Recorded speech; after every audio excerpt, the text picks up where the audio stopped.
Yeah, just give me all of the respect. I use your reverence as a reward. They know that I got the power and they looking at me like the source.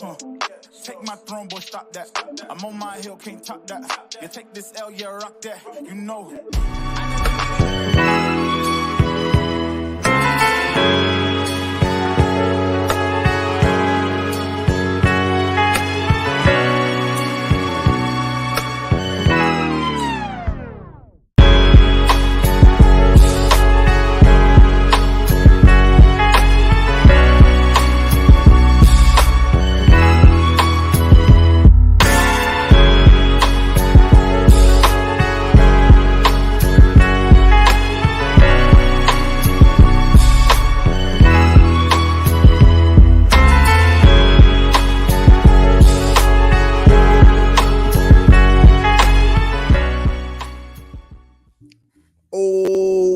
What is up, Knicks Universe, KOD Nation, stand up, and all you Degens, wake up and get your coffee. Welcome to this special Wednesday episode of the Knicks Morning Brew.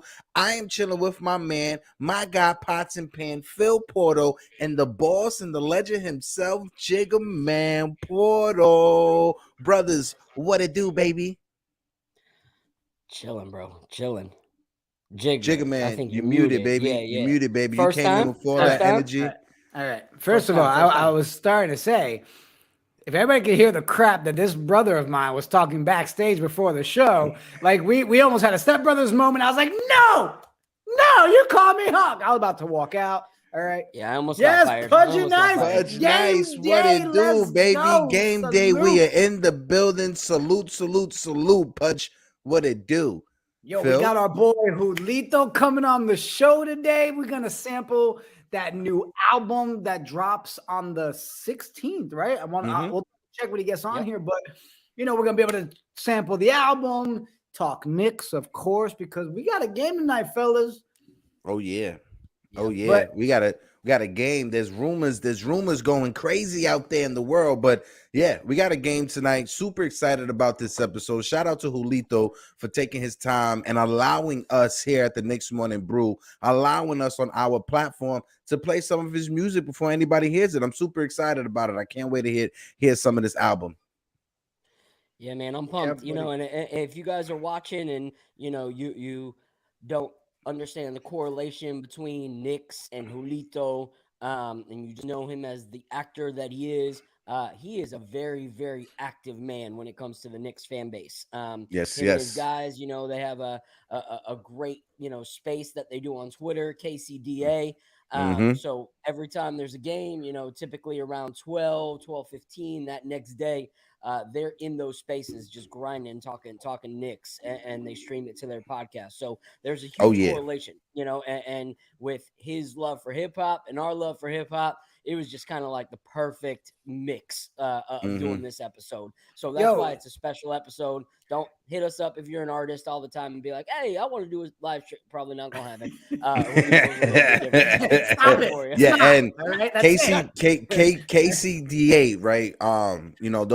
Those Knicks spaces on Twitter, KCDA is one of the ones that it embodies what it is to be in the barbershop with your homeboys talking about the team that you grew up watching, right? So KCDA, it really embodies that barbershop energy, and it's authentic, right? A lot of places they try to replicate what you can get out of a barbershop, but you can't replicate that, right? If it's not authentic, it's not going to hit. Right. So make sure, like Phil was saying, the day after the next day that you tune into KCDA, because they have great conversation and they go on for hours and hours sometime. Yeah. Props to Cedric, too. Cedric. I know you're in Miami right now on the beach. Still sipping that haterade against me in the space the other day. Azul said, no. He said he is not the guest co-host today. Not yet. He got to earn it. No, but said at the end, he did say that he did like your takes, bro. He did say that, right? So we gotta give him credit. But shout out to Cedric as well, the co-host over there with KCDA. But fellas, I'm ready. Are you ready? Yo. So before we bring our guest on here, there's a couple of things I want to point out in this beginning conversation. One, we established that if you have a new album coming out, you want to present it on this show, Phil is going to ask you one question. is your name Julito, and were you on The Wire? And if that answer is no, your answer is no, you're not playing anything on here. All right. And then follow-up question is, are you a Knicks fan? And if you're not, then it's irrelevant. Basically, Two, that's what it is. Bro, I cannot wait to sample this album. Without further ado, let's bring in our boy, Julito. What up, Julito? Yo, what up? Y'all hear me good? Yes, sir. Yes, sir. Lito, what a good. I see Lito got the stand ready to go. Last time he had to hold it like he was on concert. Let me tell y'all something, man. I'm super like the worst when it comes to technology. I don't know nothing about none of this. I'm learning as I go. So yeah, now I got it. Actually leaning on my candle right here in front of me. There you go. As long as it works, bro. As long as it works, bro. But you know what I mean? It's a little less janky. That's New York City public education engineering at its finest, bro. Engineering at its finest. I'm gonna be honest, yo. I'm a person that is never late. I'm always on time. So I gotta be honest. At 10:40-ish, 10:35, I was in your Google Meets chat waiting for 30 minutes just now. I was literally writing like, "Where is Jigga? We posted the sound check."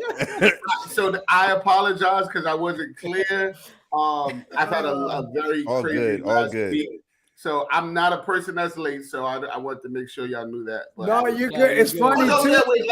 I was over there like, I don't know if I'm in the right place. I know. I sat here and I was like, man, Lito was supposed to do a sound check. I just sat here waiting. These two didn't show up either. I was like, I was at 10:30. I was on. I was rocking. I had to even left it on while I was still doing shit around the crib.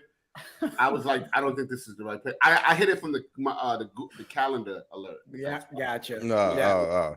Yeah, that happens sometimes. Sometimes your intrusive thoughts take over, and then you're like, where do I have to be? It hit me like, wait, it's 11. I don't think they would be late to their own show. Let me go. And it was funny was I noticed he wasn't here yet, and Lito's been a friend of the show, and he's been on other shows of mine as well. I was like, you know what? And I went and checked Twitter, and he wrote in there about 30 minutes ago, I'm in. So I resent the code. I was like, wait a minute, where are you? Yeah, so that shows you how ignorant I am when it comes to this internet stuff, because I don't know. I'm like, why am I on a Google Meets for a YouTube? I should be StreamYard. I apologize. I'm here with Seth. You don't have to, man. All good, brother. All good, baby. So, before we jump into everything, real quick, let's give a shout out to everybody in the chat so far. Appreciate y'all being here. Pudgy NYC in the chat. G-Man in there. What up? Get in. We in the chat. Still Knicks fans. Salute. Eric Wallace, Ariel De Jesus. Guys, where do we start? Like, for me, Julito, I want to talk about the fact that music has always been a love of yours, right? When people read on you, look at your interviews, and was music like the main focus for you?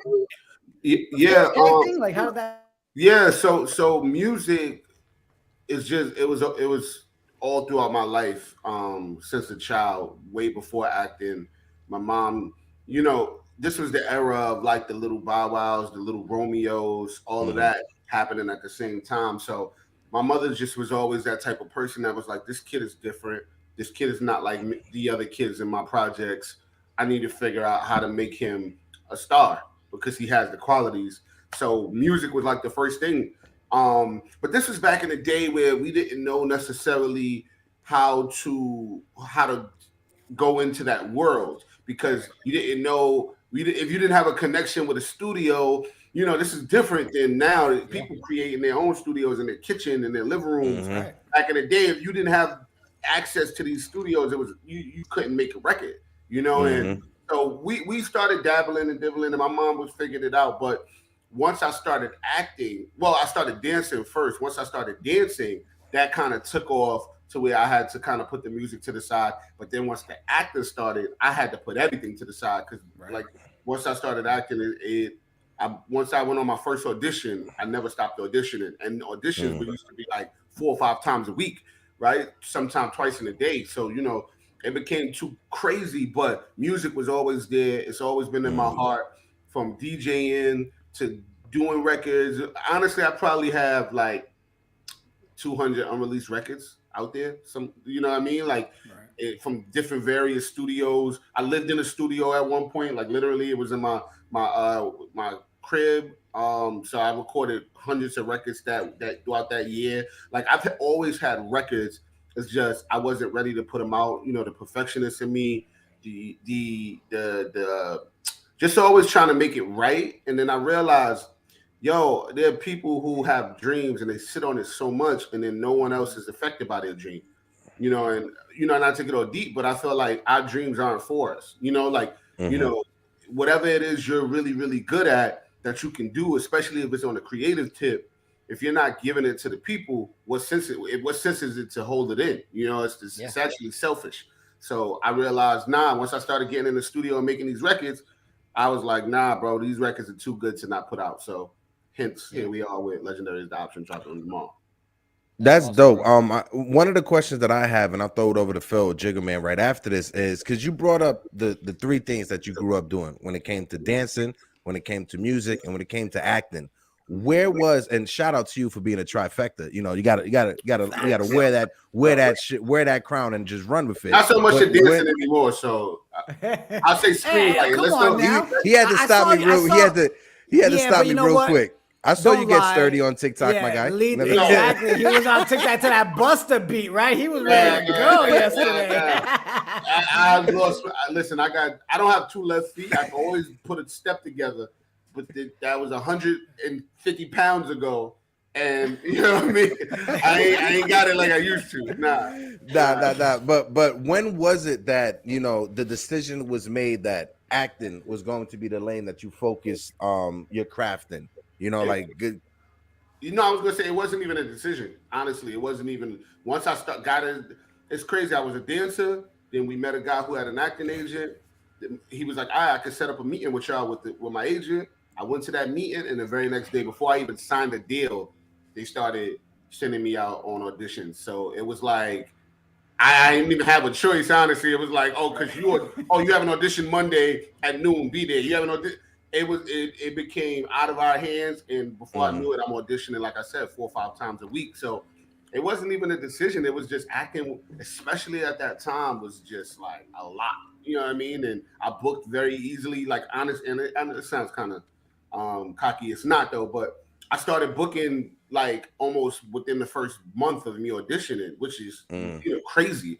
And once I started booking, I never really stopped. So much so that like I'd work on a job and I could never go to the premiere of that job because I'd be on another set.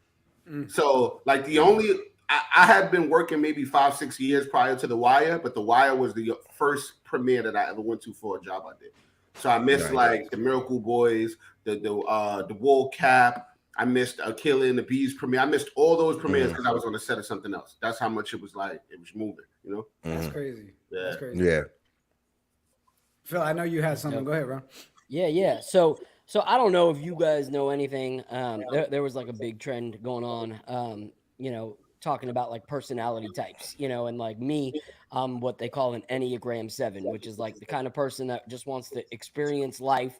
Like I will go down many avenues, like because I'm satisfied when I'm doing a ton of different things, like getting all my creativity out, not just letting it fester in one area. So I've done the photography thing, I've done the, running a music venue thing. I've done tons of different things. But one thing that's always been a part of my life was music, like always. So since I was 13, I have notebooks and notebooks and notebooks that I've kept, composition books, of lyrics. And for me, that's one of those things where every other artistic thing I've done is artistic, but it's not completely me pouring myself out as it is with music. And that's one of the biggest thing that's got me doing it again, is because it sometimes feels like you've kept this part of yourself in these books, and it's just unfair to not like release it. So now that you're putting out this album in like 2 days, like how much of a burden does that feel like released off your shoulder, that you can honestly finally like show the world exactly who Julito is, not just a gifted actor that plays a part somewhere else, but like you're showing the world, this is who I am. You see me on the screen, you've heard me in the spaces, but this is who I actually am. Yeah, That's a really good question. Yeah, so as an actor, like you said, I'm like playing someone else, right? So when I'm playing someone else, I'm outside of myself. As a musician, as an artist, it's the first time I'm like really. It's like I'm letting y'all into like my diary per se, my journal, right? Like it's the first time I'm actually sharing myself in such a like vulnerable kind of deep way. Like I make a few posts here and there on Facebook or Instagram or Twitter. Not so much Twitter because Twitter's crazy. But I share myself in bits and pieces here and there. But this album is really like from the very first record, right? Like it's me. It's me like taking the mask off and letting you see me, right? Being vulnerable. Like when I was doing this album, I listened to a lot of my favorite albums in the process. So like Life After Death and Reasonable Doubt and College Dropout. Unfortunately, I listened to a bunch of albums that meant something special to me, and in doing so, I realized there was like a theme that kind of sat through all the albums, which was vulnerability. Right? You had this 24-year-old Biggie who was sharing like his suicidal thoughts, right? And like you had Kanye West who and I'm not talking about Ye. There's two different people. Yeah. You had to clarify. Artist formerly known as Kanye, right? Like Kanye West in the College Dropout. I remember listening to that album. When I was young, I was shooting a movie in Montreal at the time, and I was going through a lot personally, and I remember listening to that album and feeling like, yo, somebody sees me, right? Like, and Hov, him sharing his stories of life in New York City and in Brooklyn at that. So all of these themes that kind of ran similar to my story and my life, I noticed I got to see those artists on a different level, from a different headspace or a different spectrum. And that's what I want people to hear when they listen to Legendaries. The option is like, I want them to feel like they went on like a ride with me and a journey with me, and that it is a piece of me. And with this being the first project, I want them to get an idea of who Julito is, and not just like this kind of surface kind of idea. You know what I mean? So it's real. It's a deep album. It is. Yeah. Oh, shout out everybody in the chat. People keep dropping in there. Appreciate y'all. I wanted to talk about the album. Let's jump into a little bit. And people in the chat, don't think we're not going to talk Knicks. I see your questions in there. Trust me, we are also going to talk Knicks. Okay? I figure we'll find a balance. Song, complain about the Knicks. Song, try not to complain about the Knicks. All right. So the music will be a great way for us to just drown out our tears. When it comes to this thing. So, Julito, the album actually comes out the 16th or tomorrow? I want to make sure I got it right. 16th, sorry. 16th. I mean, it comes out tomorrow at midnight, so, All right, yeah. So, tomorrow at midnight, how we like to say it, we don't want to say the 16th. It just sounds further away. Legendary is the option. How many tracks we got on the album? I got 14 records, man. Yes, 14 records. A lot of people was like, maybe you want to do an EP, and maybe you want to, and I was like, I recorded these records. I'm gonna be honest. I recorded these records in a 3-week span, and like I can make. And I don't know cocky stuff, but I can make records in no time. You know what I'm saying? So like, I was like, why give them like a small sample size? Like I can make another album if I really wanted to in no time. So I'm gonna give y'all the full spectrum, and all the records made sense with each other. Every time I thought like maybe I could take this record out, and I was like, nah, I'm gonna just. So it's 14 records. It's a full album itself. I mean, I don't know. People are like, oh, don't call it an album because you're not with a label. And I'm just like, that shit, all of this is made up. That don't matter. Yeah. It's an album. It is what it is. I can have another first album if I want. You know what I mean? Like, it's an album. You know what I mean? So, No. Yeah. Call Look, it my an graphic album. even says it's an album listening party, people. There you go. All right, so guys, and Phil and Hector, I'll throw it to you guys, and Julito, I'll let you pick your tracks. But this one's already out there, so I wanted to start with this one because let me tell you, this is that one that got me like, how you doing? So I'm gonna play a little bit of it, and then I want to jump in and talk about the meaning behind the album. But Lito, that My Shorty track. Come on. The video is dropping tomorrow too. The video is dropping tomorrow. Nice. Check it out, chat.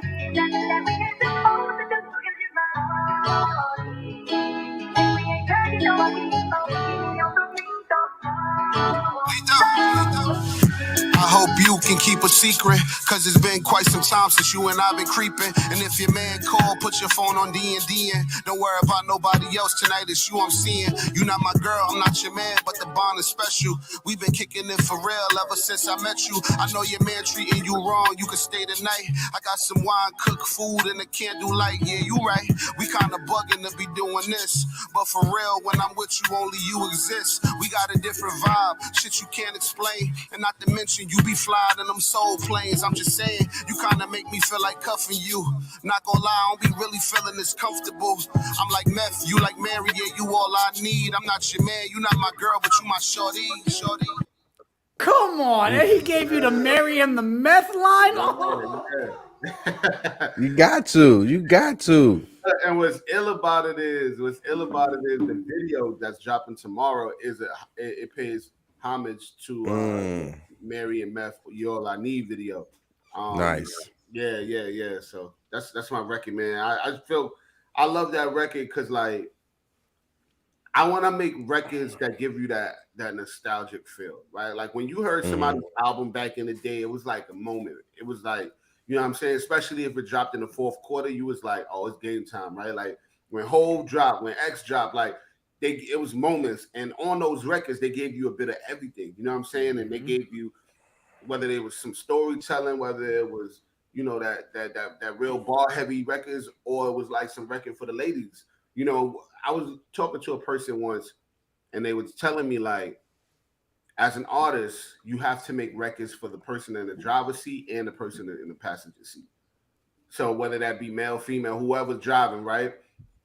I wanted to make a record like my shorty where the fellas could be like, okay, you know, I could play this for my girl, and then his girl could be like, you need to play me that. You know what I mean? Right? Yeah. Everybody in the car could listen to it. And even the kids, you know what I'm saying? Like, I wanted to make one of those type of records. So, you know, and it's a nostalgic feel, give you a vibe, and then the video just tops it off, man. It's the essence, man. It gives you real grungy New York City back in the day. You know, we on the roof, just like Mary and Meth was. Like, and that's what I'm saying. Like, I love one that we're bringing the word shorty back the right way. Yeah. But you know, for me as a dad as well, it was one of those tracks, like you said, where I could put it in no matter who's in the car, who's in the crib. Like you could play it, and your girl's not gonna be like, what's that? It's gonna be like, ooh, I love you. Yeah, you know? That's that feel. That's the smart artists do that. You know what I mean? The smart artists make records for everybody. I always look at like DMX, one of my favorite rappers of all time. Like he was able to make a record for everybody and make it like even Ja Rule, like who y'all had on the show. Ja Rule was immaculate at that, making records for everybody. Everybody was able to like we said, listen to it in the car. A lot of artists don't do that as much, you know. And this album is for everybody. It's for both people in the driver's seat and in the passenger seat. Yeah, and being someone from Brooklyn, you can point that Fab was somebody who had like the perfect combination of having those type of records and having the mixtape records that he needed to keep out there for the streets. So it's being able to have the perfect balance of it. And as an artist, that's dope that you did that, bro. And what was the thought process on using the T-Pain sample? Because that's a fire sample that you guys did. And also, that's how you know we getting old when records are from our childhood is being sampled right now. Yeah. That's a fact. Yeah, don't remind me. Yeah, bro. Absolutely. I think once I heard the record, I was like, "Oh, this is fire." I was always a huge T-Pain fan. I remember hosting one of his very first concert back in the day when he opened up for Chris Brown back like years ago. So that sample just fire. I loved that record back in the day, and I was just like, "Oh, this is the one," you know, because I was looking for a kind of honestly, I wasn't really necessarily looking for any kind of specific record on this joint. It's just every record just came. This album was very, very. It was brought to me in a very spiritual way. I'll say that. Like every record came to me like randomly, or you know, like it was just very. I don't know. I'm for lack of better words, just spiritual. Just the way these records came to me. Like I didn't know I was looking for R&B vibe record, and then I heard this beat and was like, oh, that's exactly what I was looking for. Like, so it was very, very spiritual. Yeah, that's dope, man. Nice. Yeah, when I first heard that song, and now with the conversation, there's three quick things. One, I feel old as dirt because you guys are talking about like remember this song in our childhood. That wasn't my childhood. I was in high school when this dude was like, bro, you like 2 or 3 years younger than us, bro. It's not that far. It's not that far. It's not I'm like that ain't my childhood. Like goodness gracious, I was too old. Anyway, and then second, when I heard the beat and you came in, it reminded me of the kind of mainstream / underground crossover love songs that I fell in love with. You know, those kind of songs that make you put your arms up and just kind of like bob back and forth like I used to, you know, with like that. It kind of reminded me of like not how he raps, but how Nelly would rap like dance anytime he rapped about a girl. Like he would just like feel it. The track would like absorb him, whether you liked his music or not. He was in it. That's how I felt with the album. And then lyrically, what I loved about it, obviously the Mary J and Meth, that's my favorite hip hop song of all time. But stylistically, that song reminds me of one of my favorite hip hop love songs of all time, which is Lost Boys' Renee. Which is such a New York, like gritty, real love song. And when I heard that, that's exactly what came to mind because that was one of my favorite songs. And if you're watching the show and you've never heard that, you need to Google it. It's one of my top 5 songs of all time. They don't know, man. Renee, man, that's a classic. Come on now, from my Shaun, I'm telling you. It was crazy. I always had a special place for that record because I went to John Jay High School. So, you know, when he said, you know, shorty that I met one day on my way back from John Jay, I was like, that's nice. So, like, come on, man. And I also, on the joint, on the album, I because I love the Lost Boys, because I loved Mr. Cheeks in them, I sampled Lights Camera Action. Wow. Okay. I got a record that sampled that Lights Camera Action. So, yeah, man, that's the vibe. I wanted you, when you heard this joint, to listen to it in a way that like it just it brings you back to old school New York. I mean, I'm not that old, but at the same time, it's like I want that vibe, man. I'm from that essence in New York, man. That vibe, like when all of the women listen to Kim and Mary, you know what I mean? All the fellas listen to X and Hold, like that's the New York I'm from, you know what I mean? So I wanted to kind of give that essence, that vibe, that nostalgia, you know what I mean? So that's what this album, you know, that's where it lives. Yeah. That's like when music videos were like full scale production, basically almost like short little movies and stuff like that. The Hype Williams videos from back in the days. Absolutely. So, you know, I'm sure we're gonna get into it, but what would Bishop do? We about to shoot the video for that, and that's gonna be nuts. We doing a short film, and it's, you know, I don't want to give too much away, but the video for What Will Bishop Do is going to be out of this world. Nice. Yeah, it's very much Hype Williams, very much that little X essence. And it's going to be dope. It's going to be dope. And that Bishop track is so dope. I know you did what was it? Was it the High Life? Is that what they were called? That did the shooting of the video with you? High Off Life. Yeah, my High Off Life. Yeah. Like, I'm not gonna lie, I was gonna reach out to them yesterday and be like, yo, can I play your video? Like, don't flag me with you know, my YouTube video stuff. Right. And so I wasn't able to pull that off. But that whole track, that's one of those ones, man. Like, you have a song where every word, the way it just bounces, the way you're tired, bro. Like, you had me tired, okay? When I was like, you know what, you're right, Lito. I'm tired too, man. Like, it was crazy.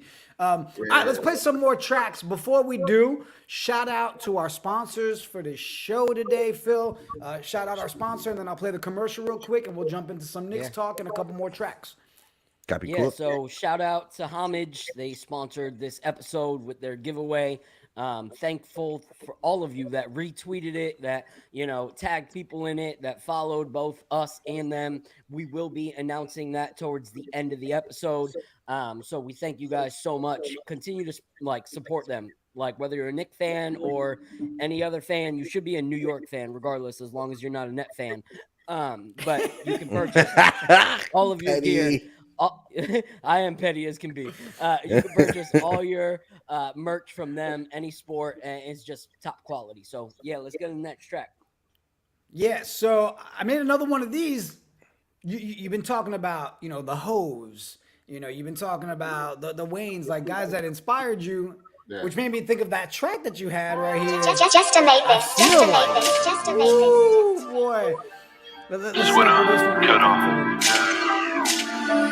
I feel like whole I'm big. I feel like king of the city. Yeah. I feel like whole of the city. I feel like the king of the city. She get with me. I feel like whole of the city. I feel like king of the city. Yeah. I feel like whole of the city. Yeah, I'm feeling like Hov. Think I might Rockefeller. I'm feeling like Wayne. I just need the cash money. I'm feeling like Biggie. Bitch, I'm a bad boy. I'm feeling like Cake Dot. Yeah, I'm a top dog. I'm feeling like Ice Cube. I'm a nigga with an attitude. I'm feeling like Tupac. I ain't even mad at you. Come on. Like, that's fire. Right? No, That's I was about to man. say, why are you stopping it? Like, why are you stopping it? Like, why are you stopping it? Like, honestly, off of those 2 tracks alone, you can just tell this album's gonna be fire.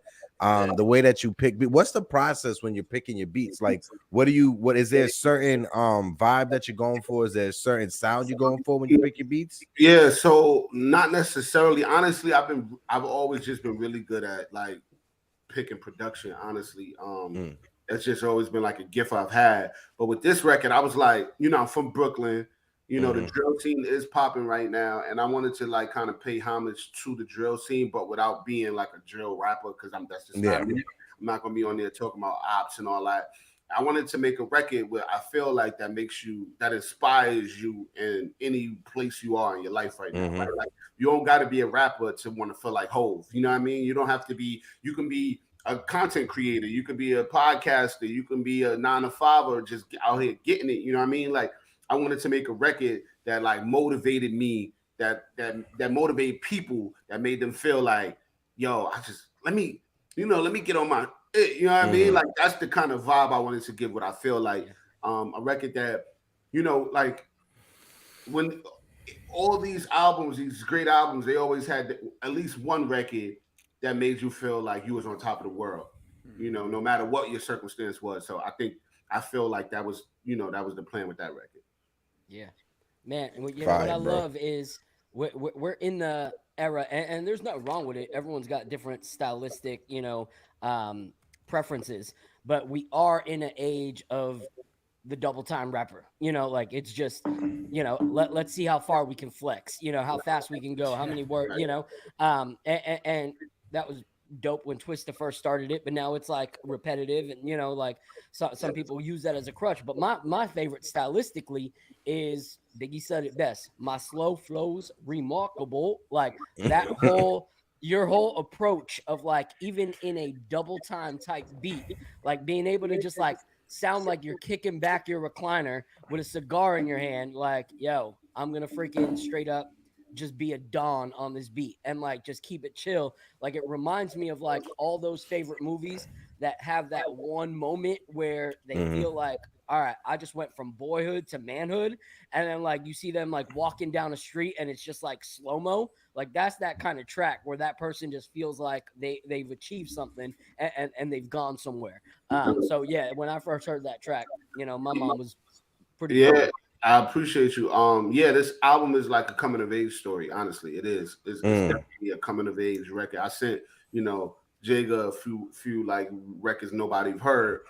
I want you to hear those because those are like really gives like, my shorty, I feel like they're records that like set the tone for the album. But then there's for me, my favorite records on anyone's albums usually are like what people would call like the album fillers, like usually the records that may not make it a video for, you may not make it, might not be a single, but those are the one that's going to touch you, you know what I'm saying? So those, that's the ones I sent you over.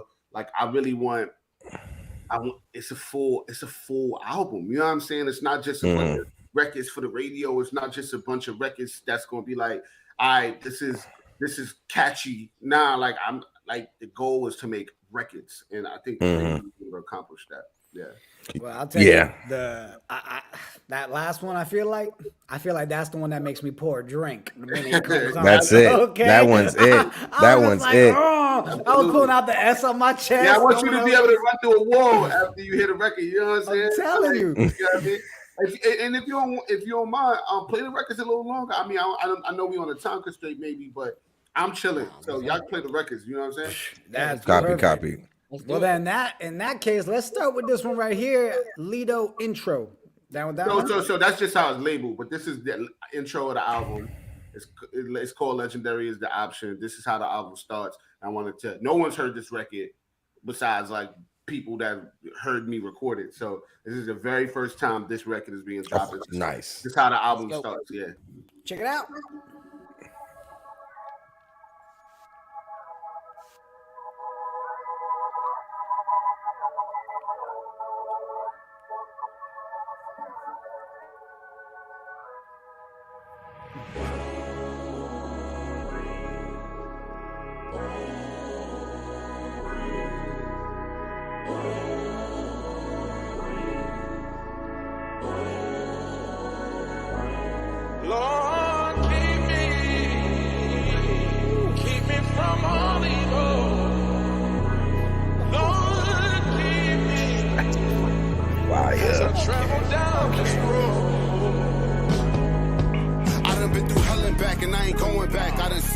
I done lived the trap, you can gain the fame, but it costs your soul. I ain't half as weak and I ain't having that. I was done with music, I was done with rap. Gave up the game, I was done with stats. Gave up the movies, gave up the shows. But the people told me that they need me back. Changed up the mission, changed up the plan. Went from wanting millions and wanting grands, and wanting praise and wanting fans. Sold out shows, packing stands, but that ain't enough. Gotta be more for me, it's more to do and it's more to see. I need more than that, gotta be more to life. I need more for mine, so I gotta fight, gotta grind, gotta eat.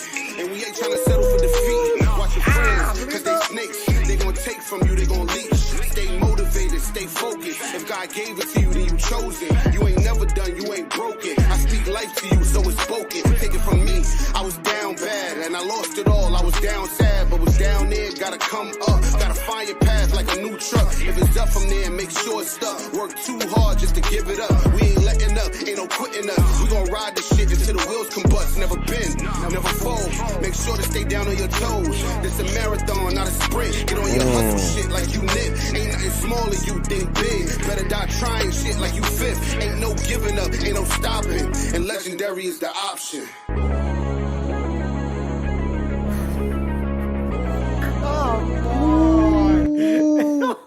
That's hard, bro. Shout out to the production team. Shout out to the production team, bro. That's hard, bro. Oh man, that's yeah. I just had to like, I don't know, man. When I first heard this beat, I was like, "This the intro." I ain't go front. Yeah. That's the only record that I was looking for. I was like, I need an intro. I need when you hear this shit, when that shit get in the system, when you playing in the car, I want that.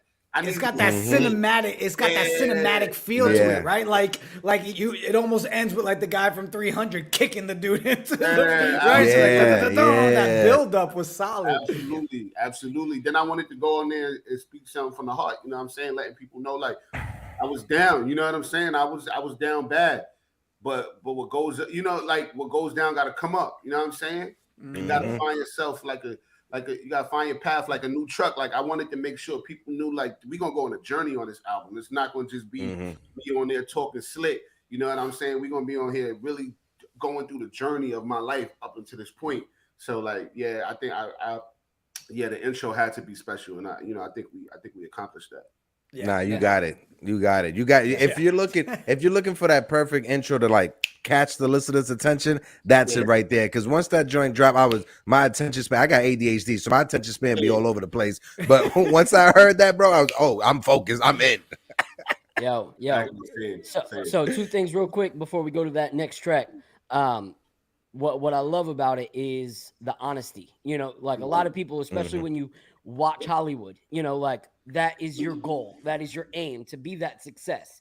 You know, very rarely, unless like someone's life just completely crumbled and they're on the bottom and they don't really care anymore. Like, do you hear someone say, I got there and there's got to be more? Because it's not the end all be all. Like, you don't find your happiness just because you achieve these things that you thought were the end goal. So I love that honesty. Second, I don't know if you heard of it or not, but there's a company called Artlist. It's an online site. Good friends of mine, they create very cinematic style music like that and love songs, whatever. and people pay buku bucks to be able to like put their songs in like video game previews, stuff like that. This is the kind of track that you could make extra like income just over and over again. That track needs to be on a new 2K. Yeah. That needs to be on a new Absolutely, 2K24. right? That track definitely needs to be on a new 2K. We're gonna definitely talk about that, Phil. I got a few records like that because the joint sounds like very much like cinematic. So when I was making it, I was like, this is a score for like an album. That's what I wanted it to feel like too. I wanted the album to feel like a score to a movie, like maybe like a Spike Lee flick from back in the day, but like modernized. You know, just I wanted it to feel like a film when you listen to it. That's my favorite albums. I've always felt like I was watching movies. Like one of my favorite albums of all time is Kendrick's Good Kid, Mad City. And like anytime I listen to that album, I just close my eyes and I picture it. And I wanted to do that with this album as well. So yeah, not to keep comparing my album to like these classics, but like, you know, it's a classic in my eyes. I'm gonna be honest. Yeah. No need to be humble, How bro. about still Knicks fans in the chat? I knew this album was going to be fire because Julito loves music the way I do. He is an R&B head, and I know even with hip hop, he knows what sounds good. Yeah. Yes, and you know what? We missed the opportunity, guys, to make sure Julito hooked up with Ron because Ron's late night R&B voice on that album has been great for you. Would have been Ron R&B. Ron definitely got the old school Lenny Green. Yeah, I mean, definitely does. Always love talk voice. Oh man, I messed up. I should have lined him up to intro the show today. You are now tuning in with Julito. You know what I mean? Like, it would've been dope. You dropped the ball, Jigga. You dropped the ball. Next album. All right, so let's do the next one. The one here I'm gonna play is "Remember Who I Am." Tell me a little bit about that one. Yeah, so "Remember Who I Am" is another cinematic joint. You know, for me, sometimes I forget who I am at points. You know, and in this record, I wrote it in like 10 minutes. I was like, you know, a person told me this before, and it always stuck out to me. Like, when in doubt, focus out. Right? Like, when in doubt of yourself, when in doubt of just get out of yourself and focus out. And sometimes I tend to forget about who I am at points. And it's like, nah, bro, like I am that. You know, I'm him. You know what I'm saying? Like we say about RJ and all that, right? Like I'm him. You know what I'm saying? So this is a record for people to remind themselves like who they are, for sure. Facts. All right, let's jump in.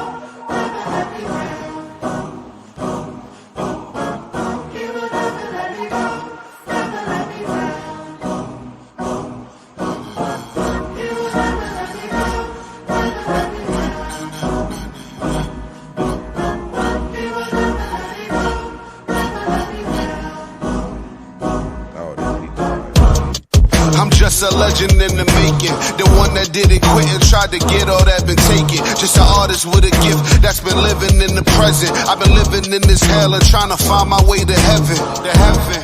I'm just my pop's greatest creation. Just watching for the snakes and trying to stay away from Satan. Trying to build what I'm creating. A hero for the ones that needed saving. A voice for all the roses in the pavement. I'm just vision for the blind. Trying to maximize my time. Ain't giving up for nothing till I get what's really mine. I'm just a teller of the truth. Evidence that there is proof. That's enough about me. Who are you? I done been lost so long, now I'm found. The sky isn't the limit, just the furthest from the ground. Remember how I lived, remember what I did. Remember what I said, you gon' remember who I am. I done been lost so long, now I'm found. The sky isn't the limit, just the furthest from the ground. Remember how I lived, remember what I did. Remember what I said, you gon' remember who I am. Remember who I am. This for them folks who ain't believing you. The ones that gave you scraps and told the world that they was feeding you. The ones that gave you shit and told you get your own tissue. The ones who ain't been there but swore that they would ride with you. This for the teachers that would tell you you wouldn't amount to nothing, but it's the system that had failed you. How they start you behind the others and tell you finish what you started. It's for the ones that called you soft when they knew you was the hardest. This for the ones who needed time, for the ones who needed Nate when they thought they had a bond. When you was down, they tried to knock you. This for the ones who tried to stop you. This a song for me to let you know. Come on, Lito. All right, hold on. I gotta start. All right. I'll wait. That bass in there. You hear that, right? Yeah. Am I the only one that hears the boom, boom, boom, boom. Oh no, yeah, it got yeah. that Jesus walks kind of like boom, man. right? You felt it. I was like, hold on a second, I hear it. This album is a homage to all my favorite albums I ever heard, bro. So why not, like, give a vibe? Like, it's not the same, but I'm gonna give you the vibe of, like, I want Sonic. It caught me. It caught me. Yeah. It hit that nostalgia beat. I was like, hold on. I feel like, dun. I was like, okay, there it is. I saw it. Oh my God. And then the way that hook kicks in. You got Chris Joseph in the chat saying, my confidence is building just listening to this. You got to go try out for the Giant practice squad. Yo, I felt like when I was making this album, like, I felt like I needed it. You know what I'm saying? I needed to build my confidence up. So I need to make a record that makes people feel like their confidence can be built up. You know what I'm saying? Yeah. Because there's gonna be the moments on the album like the What Will Bishop Do is where you're like, you don't feel as the greatest, but like I'm gonna make some records that make you feel on top of the world because we need that. Like a lot of people had a rough 2-3 years, and I wanted to make a project where you like, damn, I feel like I can keep going. I can keep going. Yeah. You know what I'm saying? So that's this joint for sure. No, that's facts. It has been a rough 2 years. And if I can take this moment, I just want to put thoughts and prayers in the chat and just out there in the universe for my man Ron and his wife. Hopefully the recovery process, she recovers from everything that's going on right now. Ron, just know that your thoughts and prayers and you're always with me, my guy. Salute. Absolutely. So, now that wasn't as simple as Jesus Walks. It just gave similar vibes. Absolutely. Sorry, throw some prayers out to Ron. That's my guy. Really, really good friend. Anytime I've seen him, always show love, always go out his way to support, and throw some prayers to his family. Yeah. Ron's good peoples. Yeah. Ron, we're praying for you, bro. That last track, it's funny that Jigga pointed that out because the first thing I thought about was sonically the way that everything was pieced together, where the intro was giving you just enough to make you want more, was very college dropout like, and I loved it from the jump. And then my favorite line was they gave you scraps and said that they was the ones that was feeding you. Like that line was insane. And what I love about the track is you're reminding yourself. Like a lot of times we try to find our value, our worth, who we really are in what everyone else thinks of us. Absolutely. When 9 times out of 10, a lot of those relationships are transactional. It's what they're going to get from you, not who they think you are. And so, I love that you're speaking to yourself on that track. It reminds me of that DMX track where he's going back and forth with the evil in him, trying to figure out how to overcome that. So I think you need Knicks. You need to send this track to RJ Barrett so he can stop worrying about what everybody else thinks of him. Facts. He can sit this in the studio and say, who do I say I am? Do I think I'm the man? Do I think I'm him? And then maybe after listening to that, he comes out and has a 50 night. Got a little 50 piece. We need that. I need that like I need air. I'm gonna be honest. I need facts from RJ Barrett immediately. Yeah, I think he hasn't been playing this season as if he knows truly, he knows truly that he's him. And I've been hard on him because I'm from the era of tough love. I'm not going to sit and baby nobody because I wasn't baby. And I don't think babying works, in my opinion. Coddling doesn't work. And, there's been some issues around that because a lot of people would much rather baby RJ or really, and that's not my vibe. I never mean harm and I will never disrespect a player, but I'm going to let you know when you ain't looking good. And I think there's nothing wrong with that. You know what I'm saying? I think RJ Barrett is one of those players that we baby him long enough. You know what I'm saying? It's time to stop. And you can't be 3'9" every game and then expect that we gotta continue to be oh, okay, RJ, it's only year 4. At some point we gotta let that go. So it's funny you say that, Julito, because a couple episodes, that's literally what I was saying. I feel like somebody needs to go to RJ from that front office and be like, yo, no one's expecting you to be the guy.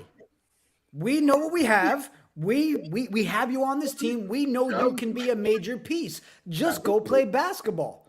You don't have to be him. I think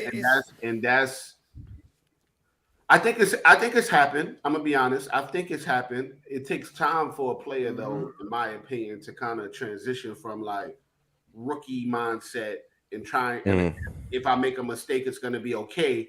Now I got my ass is on the line now. Now I got to chill. Now I got to actually get to work. And if I don't, I'm going to get booed. You know, it has to be a shift. And I think we're seeing him go through that shift live and direct. And that's only because we watch every game. I mean, there are people on other teams who I'm sure have had these exact moments, but we just don't know. We don't study them as much as we do in his team. So hopefully he starts to remember who he is, man. That's it. Yeah, and we said it here on our first episode that we weren't going to have kid gloves when it comes to RJ Barrett. We're taking the kid gloves when it comes to RJ Barrett, and criticism, if it's warranted, you need to be able to accept it, soak it in, and critically think about what you're doing wrong. No matter who you are on the team. I was just about to say, this is New York City. Like, we booed Derek Jeter. Like, Derek Jeter went 0 for 20-something, and we booed Derek Jeter of all people. Joe Namath got booed here. Patrick Ewing got booed here. It's just a part of the nature. And I don't think that we should fault each other when we do hold our teammate, our players accountable. I think I see that too much on the timeline. People faulting people for holding people accountable, and it's like, listen, you can fan how you want. If you're coddling is more your way, by all means. If I mean, you know, holding them accountable and saying you looking real mid right now is your way, by all means. Whatever works. I think people forget how big the fan base is, because the fan base is way bigger than just the Twitter timeline or YouTube's. The Knicks fandom is far and wide, spans countries. You can't expect everybody to fan one specific way. We are a huge conglomerate. We got to do it all together, and I think I'm just tired of people faulting others for how they choose. It's crazy you say bro. that, 100%, because bro. we all know the Twitter spaces have been a little crazy as of late this season, right? But when I got to go to the game at the Hornets the other night, it's crazy when you do content, when you're covering the Knicks the way we all do, to be around a whole group of Knicks fans that aren't in the Twitter world, and to see people that were just happy to see a Knicks win, or just talk about, oh man, that was a bad shot from RJ. He's got to do better than that. I was like, there's a world of people that talk positive about our Knicks. Like, you wouldn't think that based on Twitter, you know? Yeah, it's just crazy. It's we're too big of a fan base to all fan one way. We can't. It's impossible. So yeah, hopefully people start to let that go, and good play changes that. You know what I mean? Yeah, exactly. And at the end of the day, we all want the same outcome, right? We want this team to be good. We want this team to be over 500. We want this team to be top 4, top 5 in the East. That's what we all want. But when things are hitting the fan and nothing's going as you wanted it to go, you're trying to find blame, and you're going to bark at the first person that you don't agree with. It's just the nature of the beast. Yeah, absolutely. Julito, how much time? I want to make sure we're I'm good, bro. I'm chilling. All right, cool. So we got a couple more we're going to sample for you, chat. 2 things, and then we'll jump into that next track. One, personal moment. Happy birthday to my son, Zach. I love you, buddy. Hey. I got kids that all down, bro. Look, he's a legend. That's a legend. He's born he's Sagittarius. That man is a legend right there, man. Yo, Lito said, remember who I am. I was like, yo, I got to remember. I love my kids. So happy birthday. All right. And then let's take a quick 30-second break. Give a shout out to our sponsor. For those of you that are in the chat that retweeted, we're going to do a duck race. Yes, you heard me right. A duck race at the end of the show to determine who's walking away with the giveaway today, because that's how I like to roll. Check out our sponsor. And now.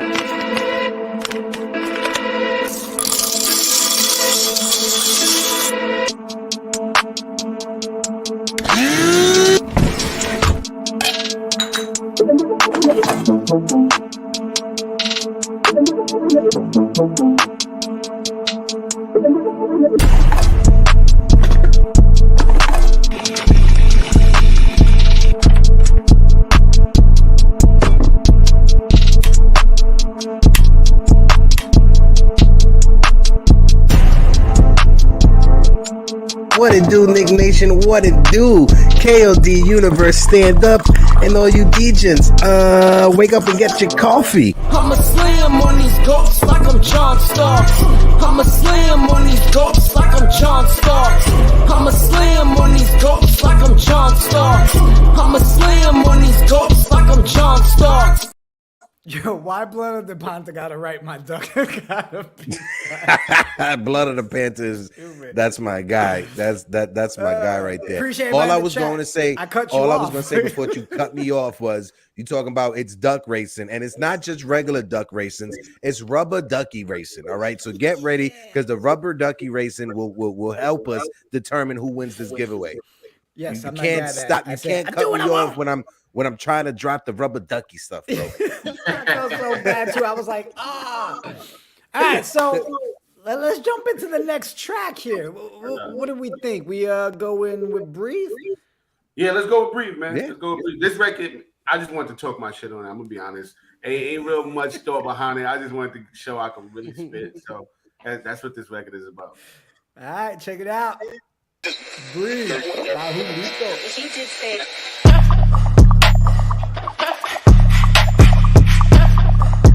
Come on.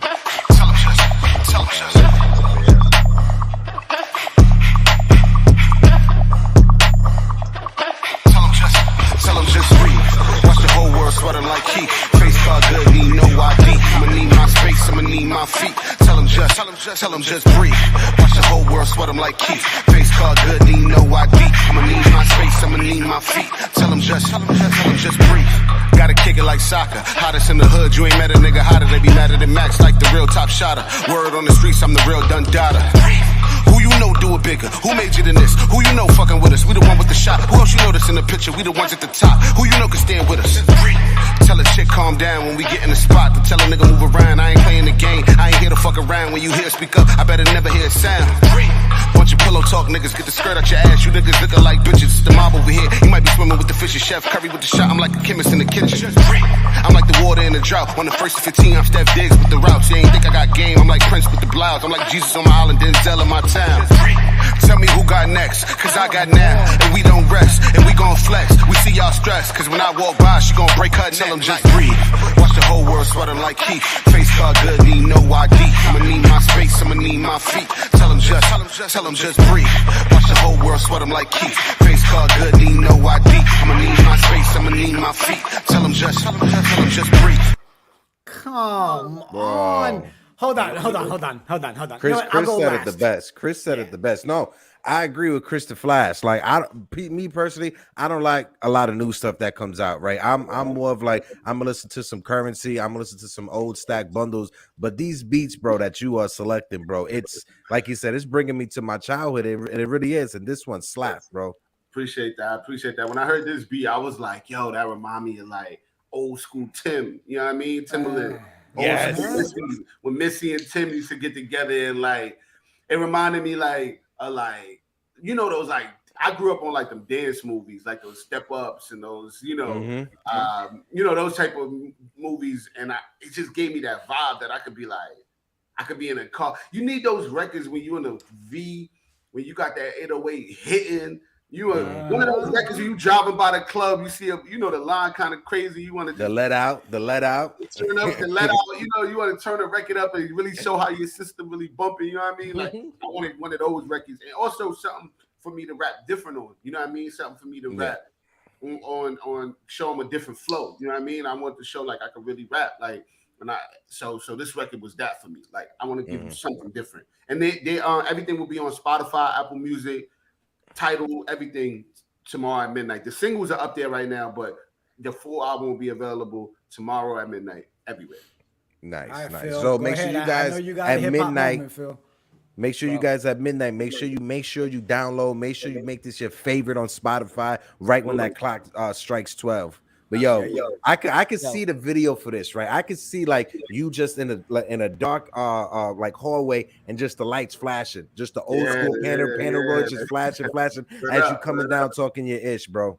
That track was dope, bro. That remind me of like when you saw groups start to like switch their albums from just mainstream tracks and then like having the tracks that they don't really care. They're just going to show that they're powerhouse MCs. Like you would see those moments like where you can have a very radio friendly song from the Locks, but then all of a sudden that grimy beat hits and Jada Kiss just shows you like, oh, you thought I was pop. Let me discipline you real quick. You know, like those kind of tracks. Like that junk was just hot, bro. That was my favorite hook so far. That hook, the way you let certain lines breathe and air out, and then certain, you know, double time.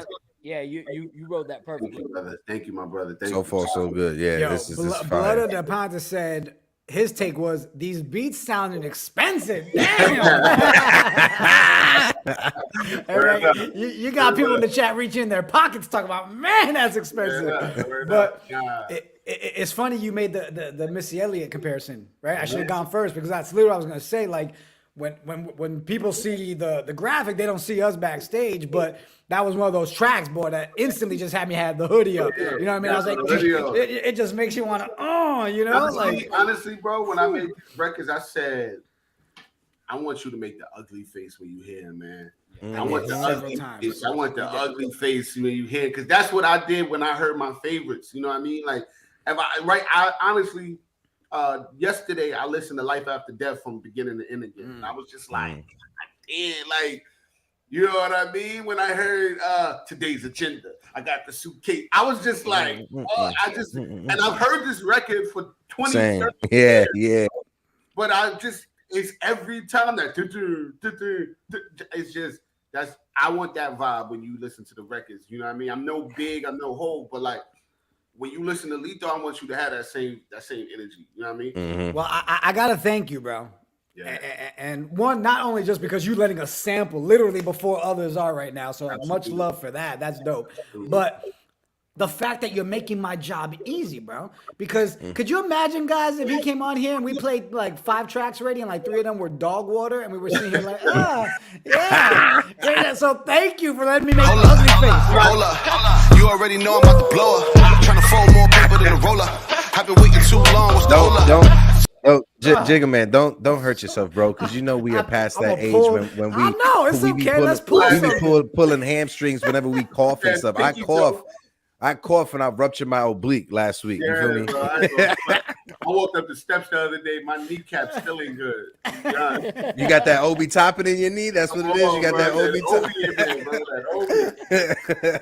topping. Oh God! All right, let's jump into the next one.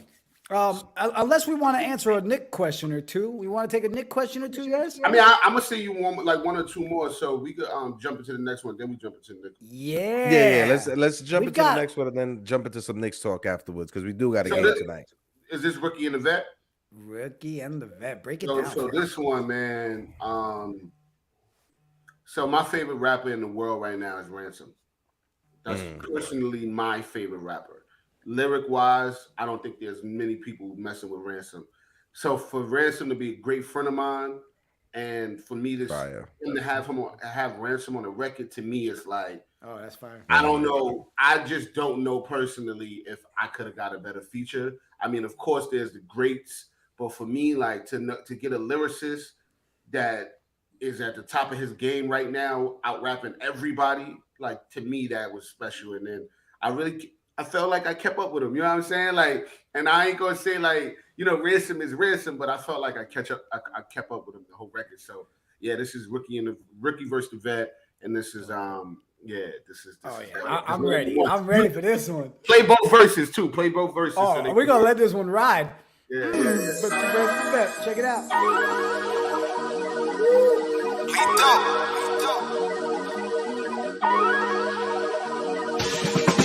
Yeah, son of a gun since I was 5, never ostracized, been certified since birth for my mom, signed on the dotted line. My pops told me don't look away, look him in his eyes. That way you'll be able to tell a moment he's telling lies.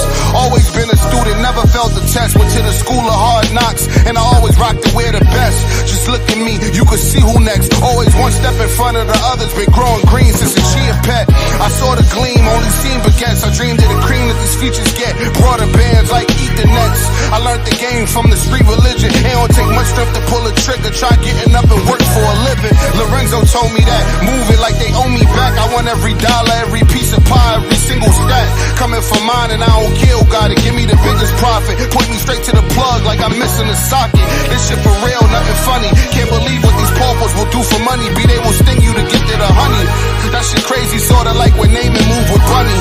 Or when Collagio started working with Sonny. I need to block the field list like gentrification. And we really outside like I'm on probation. Yeah, from the projects to a Bentley. I hope they don't resent me. Lito here, come and get me. I'm just looking for respect. To get what I deserve, I gotta fight for what I get. I learned it from the best. What else you expect is where the fork meets the road and the rookie meets the vet. Surprisingly, I'm the one who's controlling the genre. Still looking fresh with some dollar bills old as Madonna. A soldier with honor, heart of a king, but I'm colder than Dama. They sold you the trauma. You move with the soul of Pachanga. I'm older and somber, so I'll take a moment to ponder. My time is near, so I ain't got a moment to squander. I'm Chadwick, the pad hits and I'm known in Wakanda. You get ate up with 2 4s like I'm rolling with Mamba. That's real, I never strategize. I don't know when that applies. All I know is food for thought. What happens when the platters ride? What's good with all that chatter, guys? That pillow talk, I'm still a boss.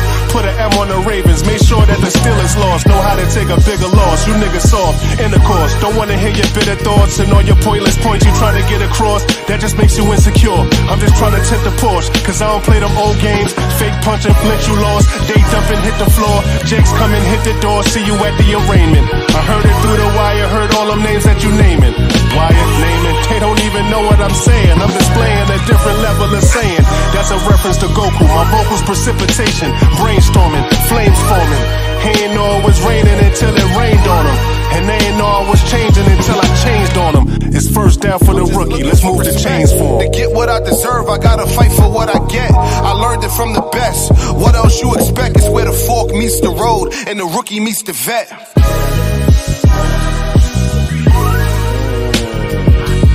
I had to let that ride. That's fire, bro.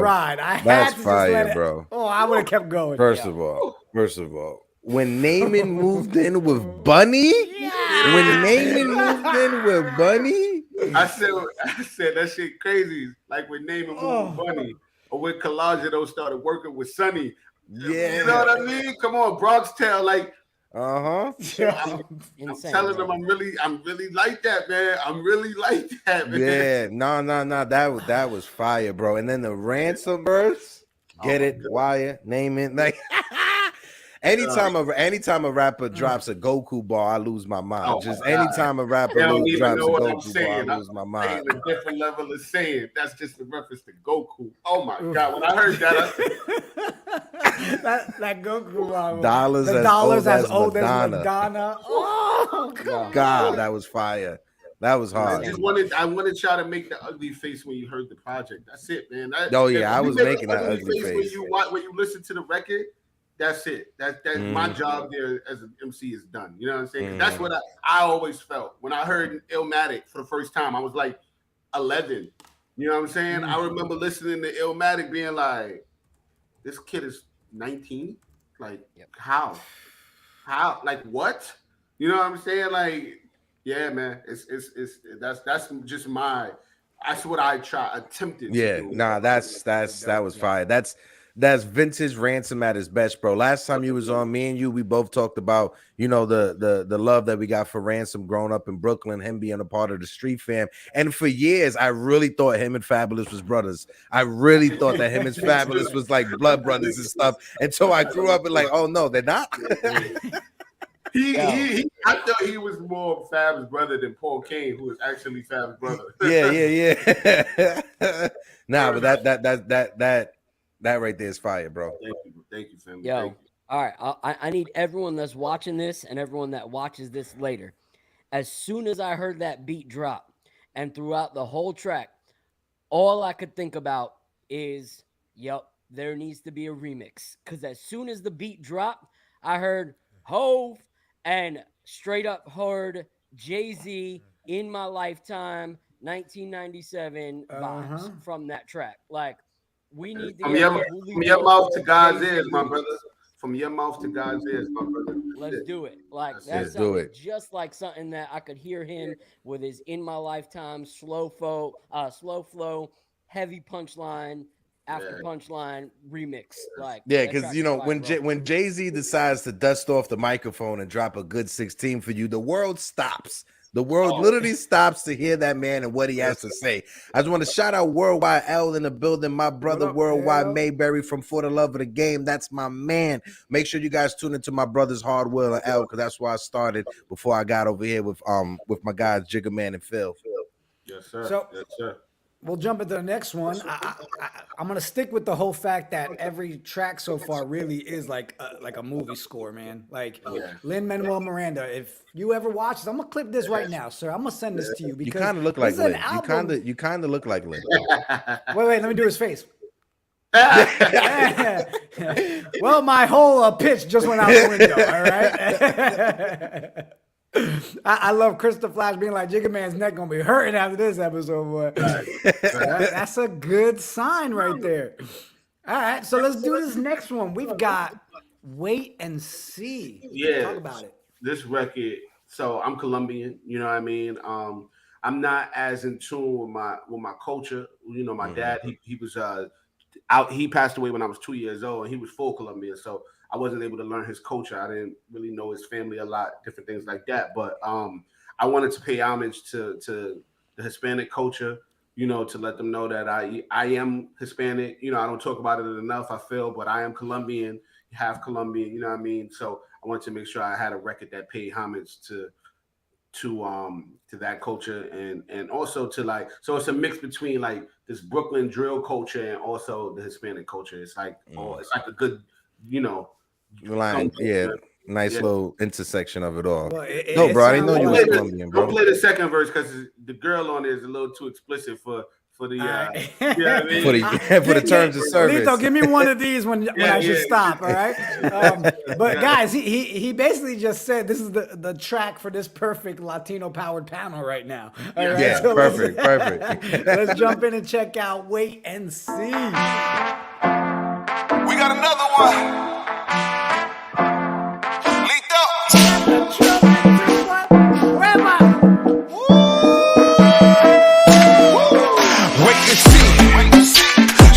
Forget about me, wait and see.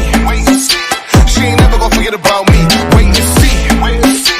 Anywhere, any place you be, no matter who else you see, you ain't never gonna forget about me, wait and see. She ain't never gonna forget about me, wait and see. She ain't never gonna forget about me, wait and see.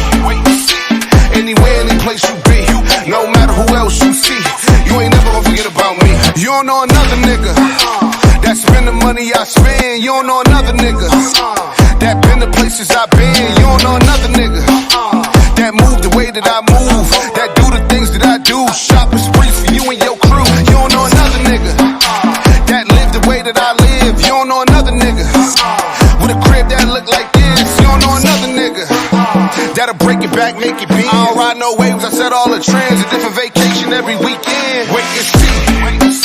She ain't never gonna forget about me. Wait and see. She ain't never gonna forget about me. Wait and see. Anywhere, any place you be. No. Come on. Sold. Fire, The minute that trumpet kicked in, boy, I said, Dale. I was ready, bro. That's fire. Yeah, I definitely wanted to make a record, like I said, that spoke to the culture. You know what I'm saying? I need to tap in more with my Hispanic culture, but like I wanted to make, I can't make a record without saying, you know, this is my culture. You know what I'm saying? This is it. So why not make a record to, you know, show? And you could tell that it's actually from a place of paying homage, right? Because there's a lot of rappers that like to incorporate that, but they can never make a hit, you know, a la Tyga with like that most disrespectful Mexican track that he did. But when you did it right, you could literally tell those are old school Colombian trumpets, right? You could literally tell that you did your research. Whoever was a producer did their research and actually got the sound of what it is like to be in Colombia, bro. Absolutely. And all I gotta say is Julito love the kids, because in that first verse, if you do not know the like tribute that this man paid to Trick Daddy in the verse, like about your album is it shows your vast influence of hip hop, you know, from the beats and rhymes of that Kanye production to the flow on that last one of a Jigga to blatantly being like, yo, this whole verse, I'm gonna do my rendition of that Trick song. Like anyone who grew up on hip hop is gonna listen to this album and just be like, yo, this is like a freaking good, it's like a clown car. Every song, there's like more and more things coming out that remind you of old hip hop. And it's just like warms the soul. I lost it when I heard that first line. So yeah. That's and Phil was talking about remixes earlier, and Chris Joseph said Bad Bunny about to come out of nowhere to murder that. If I ain't gonna front, fellas, I get a Bad Bunny feature. It was nice knowing y'all, man. I'm gonna see y'all. Oh no! You get a Bad Bunny feature. I'll become your videographer. I'm interning for you for free. I mean, you get that Bad Bunny go to a feature. Knicks game. I'm gonna send y'all the tickets, but I'm moving. I'm moving to Colombia. My house is gonna be on the mountain somewhere. I'm out of here. I'm just let y'all know. That's long. Look, I'll holler at y'all on the 5th album. I see once my career start dwindling down. You know what I'm saying? Hey, look, all love, bro. All love, bro. But I want to point out Blood of the Panda. You know, and it's important to have Afro Latino representation, right? Especially in this day and age.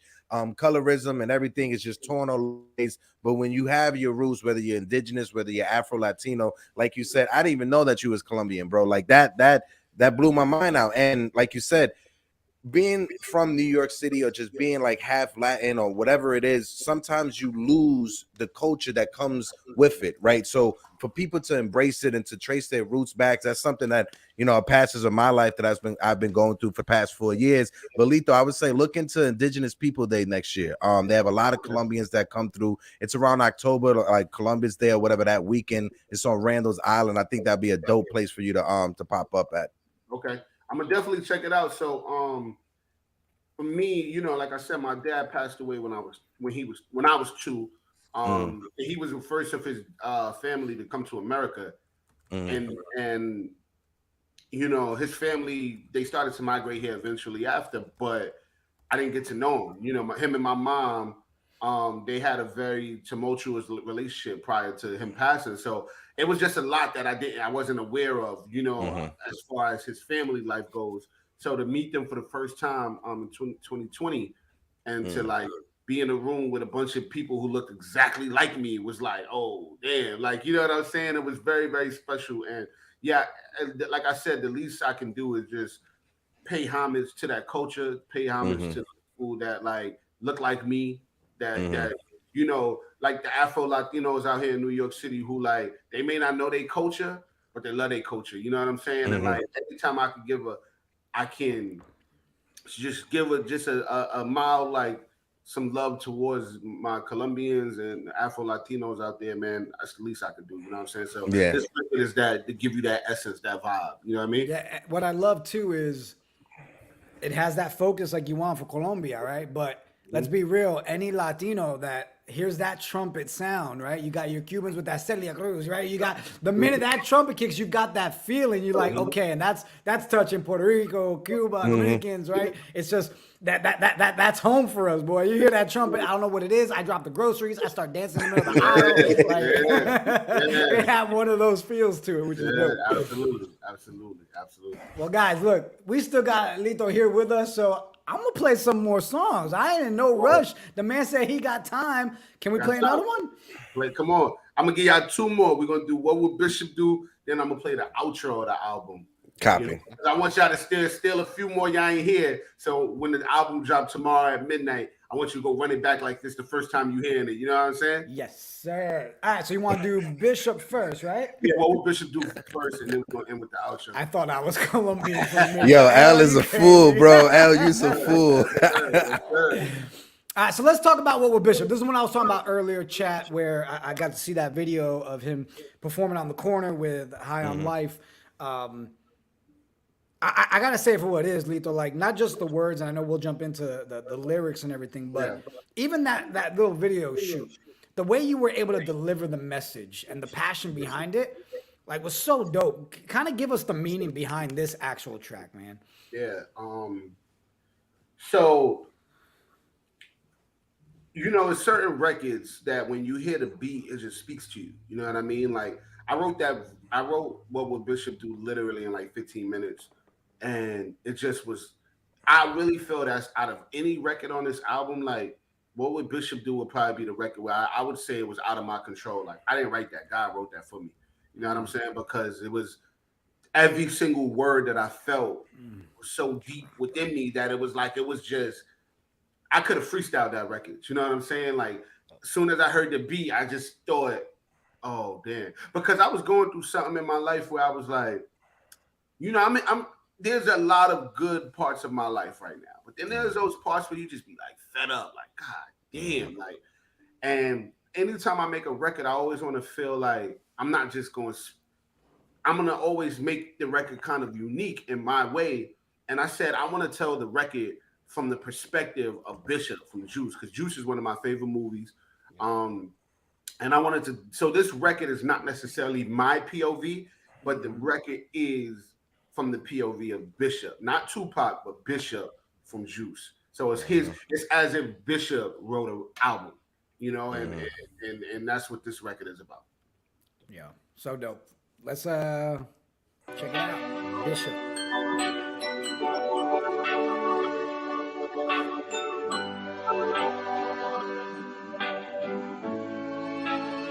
We want from the cops, we want from roadmans, we want from security guards, we want from old man Quills in this fucking bullshit store when he come with that bullshit gun.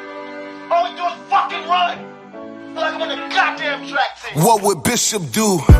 I'm tired of being the butt of all jokes. I'm tired of being pushed unprovoked. I'm tired of being broke. I'm tired of living in this life of fear. I'm tired of being here, get me there. Watching everybody else succeed while living under my means. I'm tired of being a dreamer with no dreams. I'm tired of barely getting by. I'm tired of watching everybody out here getting fly. Where is mine? I'm tired of dropping hits and never getting signed. I'm tired of standing on them lines, I need to get inside. I'm tired of needing so much pride, I'm exhausted. I'm tired of buying shit and gotta worry what the cost is. I'm tired of living check for check, tired of living with debt. I'm tired of working my ass off, I'm tired of breaking a sweat. I'm tired of living with pain that a nigga never asked for. I'm tired of being optimistic, fuck seeing a glass full. I'm tired of feeling like a burden, that shit be hurting. I'm tired of giving my all and never knowing what's for certain. I'm tired of feeling like I'm never doing enough. Shit, I'm tired of doing too much. I'm tired of living with regret. I'm tired of living with stress. I'm tired of seeing my mother cry. I'm tired of blocking my ex. I'm tired. And if you fed up with this shit too, just ask yourself, what would Bishop do? Out here in the world with nobody but you. So much on your brain when there's nothing left to do. You got the juice. Yeah, you got the juice. Remember, you got the juice. When you playing the game, know that times get hard. Keep running your race and you might get far. You got the juice. Yeah, you got the juice. Remember, you got the juice. What would Bishop do? Shit, where my chain at? I've been on the bus so long, shit, where my range at? I've been eating all these crumbs, shit, where my plate at? If it's my birthday 30 times, shit, where my cake at? Where it's at? Shit, where my money at? I've been out here looking for love, shit, where my honey at? I see everybody on top, how I'm supposed to top that? I taught myself everything, shit, where my pops at? Where he at? Shit, where my trophy at? I've been an original so long in the world of copycats. Ain't nobody give no handouts, ain't nobody give me jack. I put my heart in all these songs, shit. Where my platinum plaque, where it's at? Shit, where my Bentley coupe? I've been flying so long, tell me where my... Come on. Come that's on. I told y'all. fire, that's the bro. one I can sing along to because I know it already. Okay? Like, Yeah. Let's just highlight some of the chat. I don't know if you saw it in there. You guys, Foxy saying, yo, can see this track on a soundtrack. Facts. Definitely. I don't know why this song giving me Lupe vibes. How you doing? I listened to a lot of the Cool during this process too. So shout out to Lupe, one of my favorite albums ever, The Cool. Yes. So, Yeah, same. Chris Joseph, is this going to drop on Spotify? Gotta know where to get it when it drops tonight at midnight. Tomorrow at midnight, man. Tomorrow at midnight, everywhere. Tomorrow at midnight. I know. I'm already tomorrow at midnight. You're getting super excited. Tomorrow at midnight. It's okay, though. Chris Joseph, good news. You can just keep rewatching this episode as much as you want for the next 24 hours. All right, how you doing? And let it be known before somebody steal this idea. December 14th, 12:25 p.m. You need to turn this into its own little series. Bishop, focus on Bishop as a child, because Juice was one of my favorite movies growing up, right? It was one of my favorite to the point that when they re-released it as a DVD, I got the special edition DVD, and in that special edition, it broke down like every kid and their parents. And Bishop's father, he was abused. It's somebody who was on drugs, who went to jail and was just lost to the system, and you saw it. That's why when he had that look, when he looked at his father, you just saw like it was an automatic lost soul in his eyes. So if you could just make a series to just focus on Bishop as a child, I think that's golden. And this song, bro, it's fire on top of that. Thank you, my brother. Thank you. Yeah, I got the honor to work with Ernest Dickerson, who directed Juice. He directed a few episodes of The Wire, also episode of the joint I did called Miracle Boys. So I got to talk to him a lot about the process of making Juice, because I was one of those kids that, like, yeah, I'm nosy as hell. I'm like, tell me. You know, like, you work with Tupac, tell me I do my work. And he got to tell me a lot about the process and about, like, I think sometimes we forget that, like, you know, those characters on Juice was like teenagers. You know what I mean? Like, they weren't like adults, you know what I mean? They were in high school, teenagers, you know, and, you know, the process of like creating a character like Bishop, and how, you know, there was like you said, a tormented kid, essentially. He didn't just become like who he was in the movie overnight. Like, we just meet them in that 1 week period. You know, Bishop was a person, a human, prior to us seeing him on that film. And just, I wanted to be able to tell a story of, like, in this record of, like, that I felt like when we meet Bishop is when he's finally fed up. And that's why I used the scene in the beginning of, like, in the beginning of the movie when they're like, they see Blizzard die, and he's just fed up. He fed up. He fed up with everything. And I wanted to, that one little moment I wanted to put into a record. So, you know, God willing, I hope I accomplished that, and I hope people was able to feel, you know, that, man, because we all go through it. You know, it may not be as grand as Bishop, but it also, you know, our own little struggles within ourselves is, you know, sometimes we feel fed up. So I want to kind of and the, you know, you pointed it out, they're teenagers, right? And, you know, us being kids that grew up in New York City, a lot of our friends relate to those stories. Like, we have a lot of friends like me. I lost one of my best friends when I was 13 years old, shot right on Lefferts Place, right? So a lot of us, we see trauma early on in our life, and we don't have the tools to grieve it properly, right? We don't, even our family members, the adults that's supposed to be watching over us, they don't have the tools to help us grieve through certain things, right? So there's a lot of kids that they grow up in the hood and they see these traumatic events, and it happens at such a young age. And like you said with Bishop, if you watch the movie, that's the part of the movie where he cracks and where his character totally does a 180, and you just see it on film. Exactly. And you know what's crazy? You know what's crazy was listening to that track, and even though the vibe was completely different, it reminded me of the other track that we talked about earlier, where you were kind of sharing your inner struggles, you know, and it just shows me that, like, whether it's a scripted, you know, movie that we've grown up in, or it's our own day-to-day, or it's the guy that we're having a conversation with down the street, like, we all get to that point in our life where we wrestle with these things and they become so real that our biggest enemy sometimes is what we're thinking. You know, like that one line, my favorite line on that song was where you were talking about, like, sometimes feeling like you're doing too much, but you're not doing enough. You know, it's like we constantly are having that inner battle within ourselves, you know, that we don't know how to kind of walk it out. And so I think it's really, really fresh to see how even when you created it from someone else's point of view, it still connects with your point of view of what you've dealt with, you know, personally. So we all kind of have those, and that's why it's so important. Like, you see Juice, he in the middle of all that, he's also wrestling with having to be who everybody else thinks he is, you know, like the reputation he's built, the persona, his status, and all that stuff. And you talking about how you kind of, okay, I've gotten all this stuff and I'm still wrestling with that. And so I think it's very important for us, like, and this isn't like my TED talk, but to acknowledge the fact that we're all kind of going through that and kind of have grace on each other, that like we don't always have to put these people in our lives on these pedestals, no matter where we're at, because we're all going to fall, and that pressure is too much for any of us. So that song hit hard, bro. Appreciate it. Yeah, it really did, bro. It really did, bro.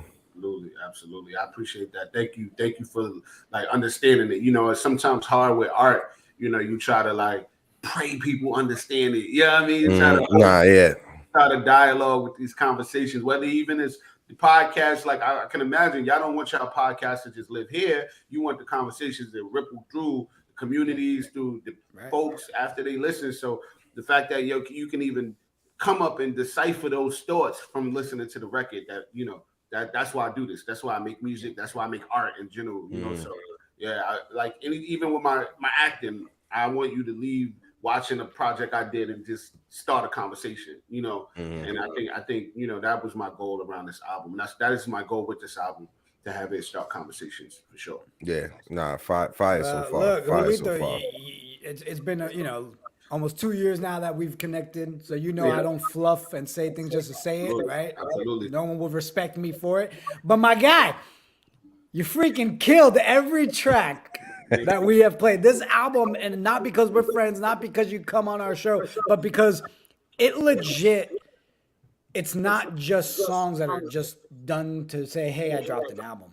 Like every single one feels like it tells a story. It takes you on a journey, and every one just hits that nerve in us dudes that know this music. You know what I mean? It's just so I don't want to play the outro yet. All right, I know we got one more to play. Do you think?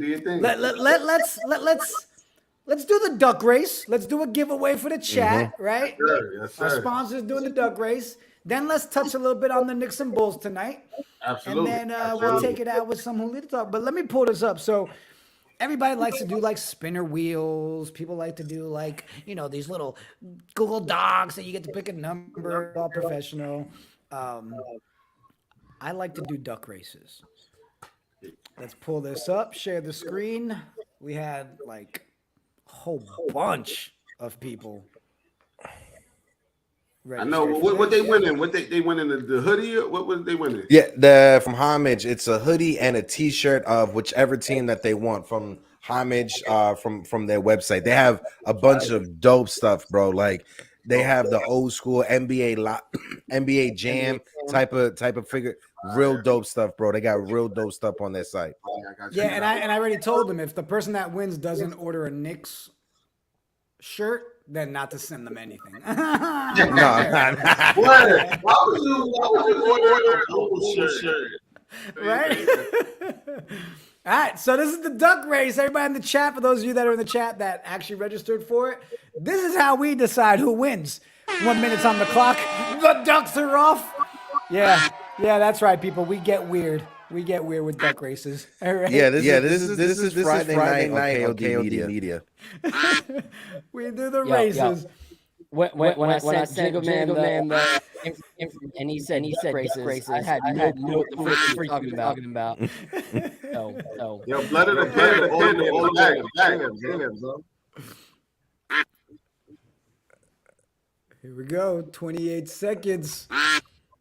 Shout out to our sponsor, man. Appreciate them hooking it up for this show. I'll tell you guys now, the hoodie, I rock it. It's so comfortable. It's amazing. And appreciate everybody that took the time to retweet and post about it and show up to support us and Lito today. 8 seconds left. Trippy. Uh-oh. We're seeing a big move from the back. Nah. Sir Pizza Sandwich, congratulations, bro. We will get with you. That's a duck race, Lito. You know what? That's fire. I felt like halfway through it, I was like, "Oh, somebody from the back about to run up there." I know what it is. I see what's going on. It happens. Blood in the pants.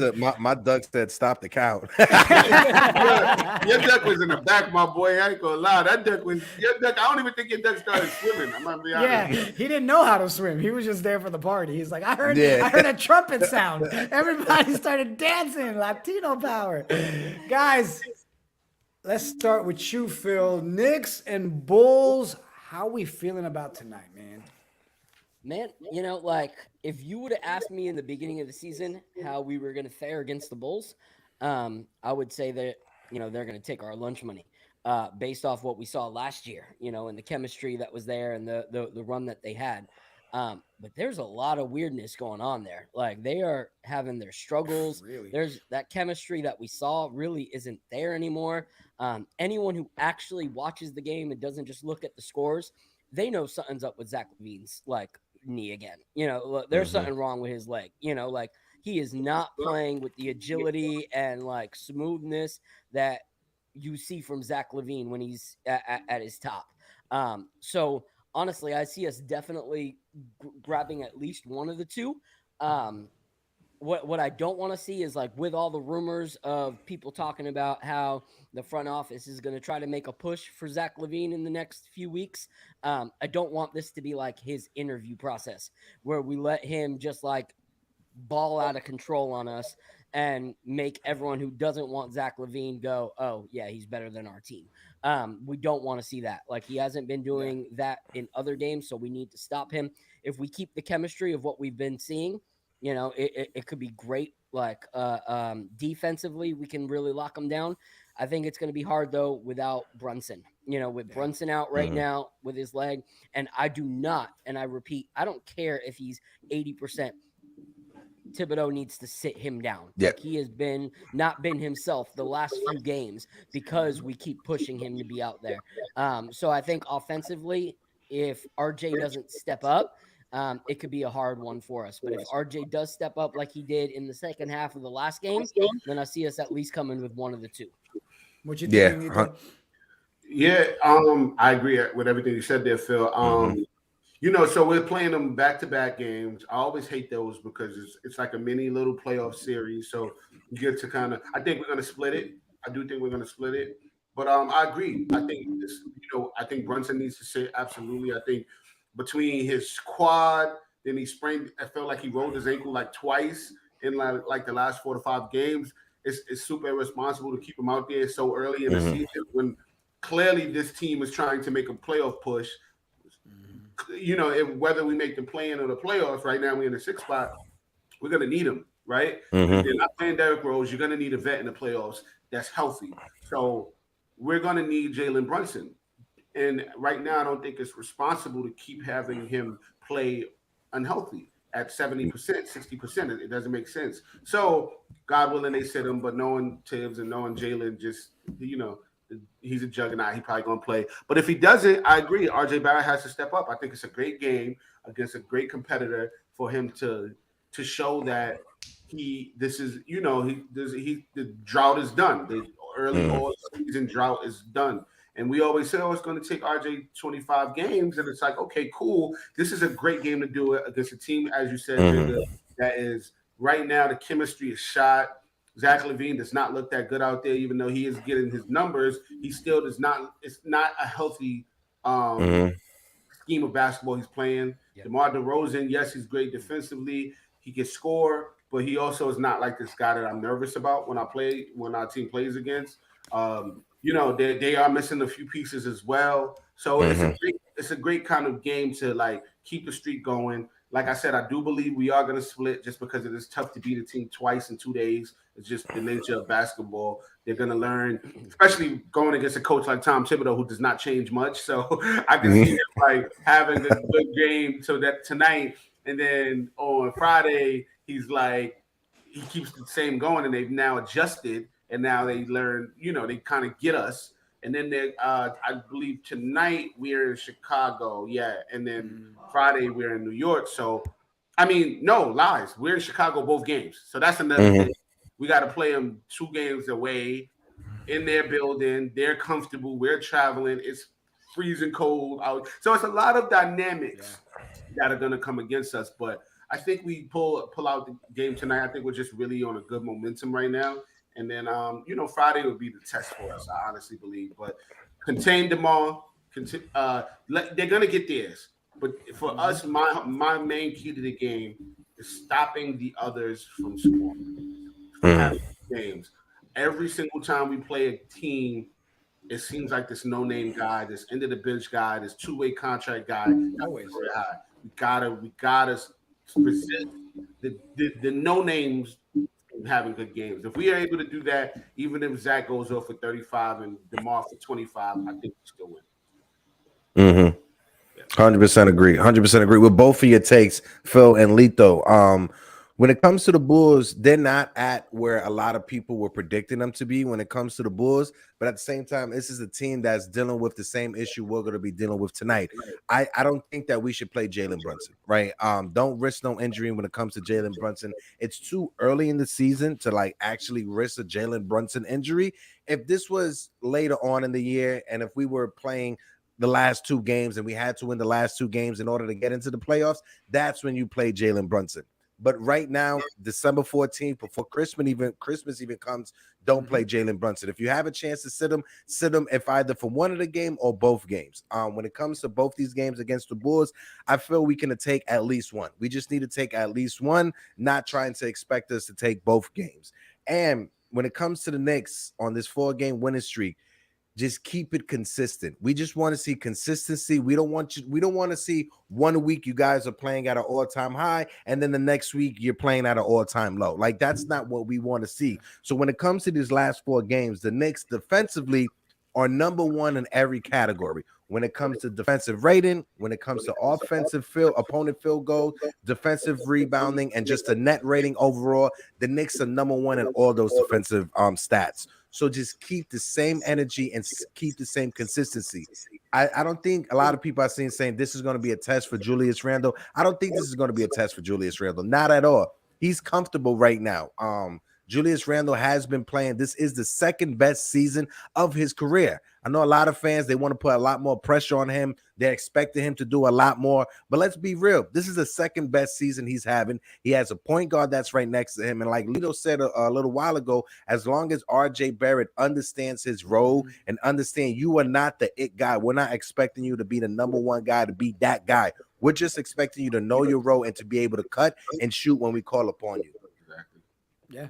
I mean, I'm on the same page as you guys, right? I think obviously we could walk away with a 1-1, but oddly enough, I also feel like we could walk away possibly winning both, because I feel like we have such a fan base right now that's so torn, right? You got people that are so angry, and it feels almost like the NBA gods are like, how can we really piss off these Knicks fans? You know what? Let them keep winning with the people they want to get rid of. I'm serious, right? I feel like it's very Knickish. It's very Knickish. Right? Very Knickish. Very Knickish. So I feel like somehow we walk away with another 2 wins. Like I feel like awkwardly enough, we can end up being in a position where we're like, we won 7 in a row, guys. And then at that point, every Twitter space, everybody's going to be like, you know what? I don't know what the hell to say at this point, right? People are going to be like, all right, new narrative, new conversation, because I told you I have yet to leave a game, guys, where I haven't left with more questions than answers. And I feel like these 2 games is going to be more of that, especially if we are able to walk away winning 2. I think we definitely get the 1-1, but if we somehow pull off both, even without Brunson, oh my God, KCDA is going to be crazy. The narratives are going to be shot, man. The team is, honestly, there was a point a few games before the win streak where I was just like, I don't even know if I care to watch the team anymore. It was just that frustrating. And then that is actually was past frustrating. It was like draining, and when it was draining, I was like, yeah, I got so much going on in my life that do I even want to exude my energy on this team? But yeah, I have to, because I have, KCDA. But then I'm like, yeah, something got to give. And I think they felt that way as well. And I like the turnaround for the team itself.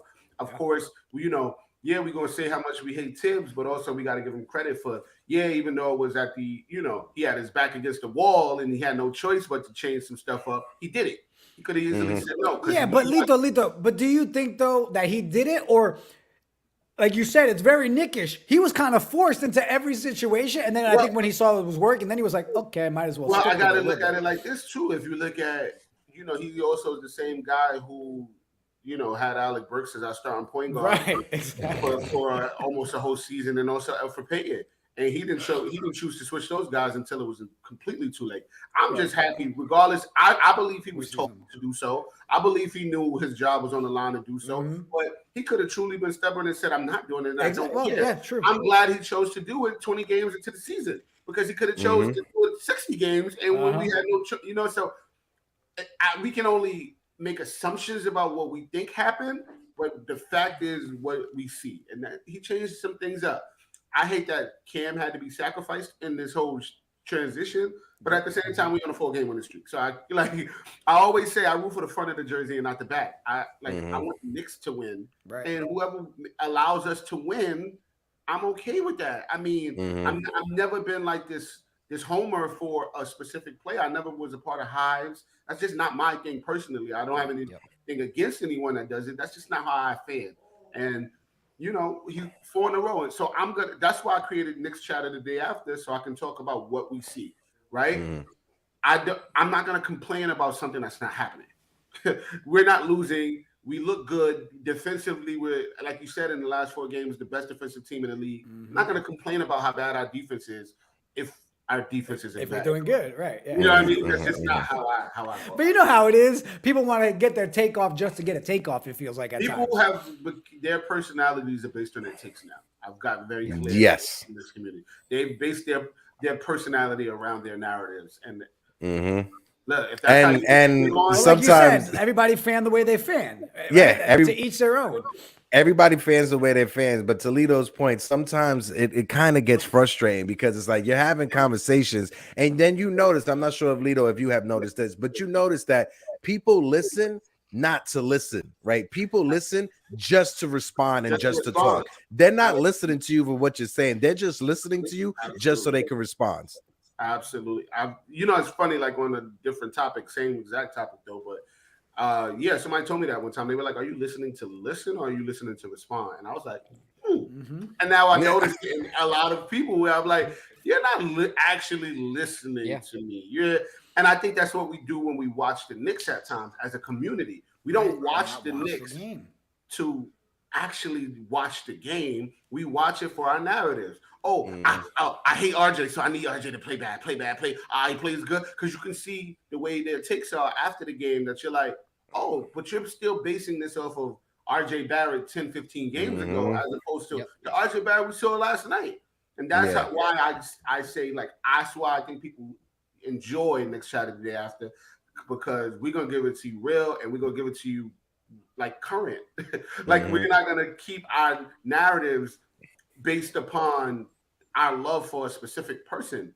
I love the Knicks. I was here when it was a bunch of nobodies, and I'm here when I watched when we went to the finals. You know what I'm saying? Early 2000. Like, that's the team I watch. I don't watch for my narrative. I watch for. I mean, it's like any sport, right? If you go to watch it and you're looking for the bad, you'll find bad. You'll find the bad. If you want to go in there and be like, you know what? I hate Jalen Brunson. You'll find a million things wrong with Jalen Brunson today, or when he plays.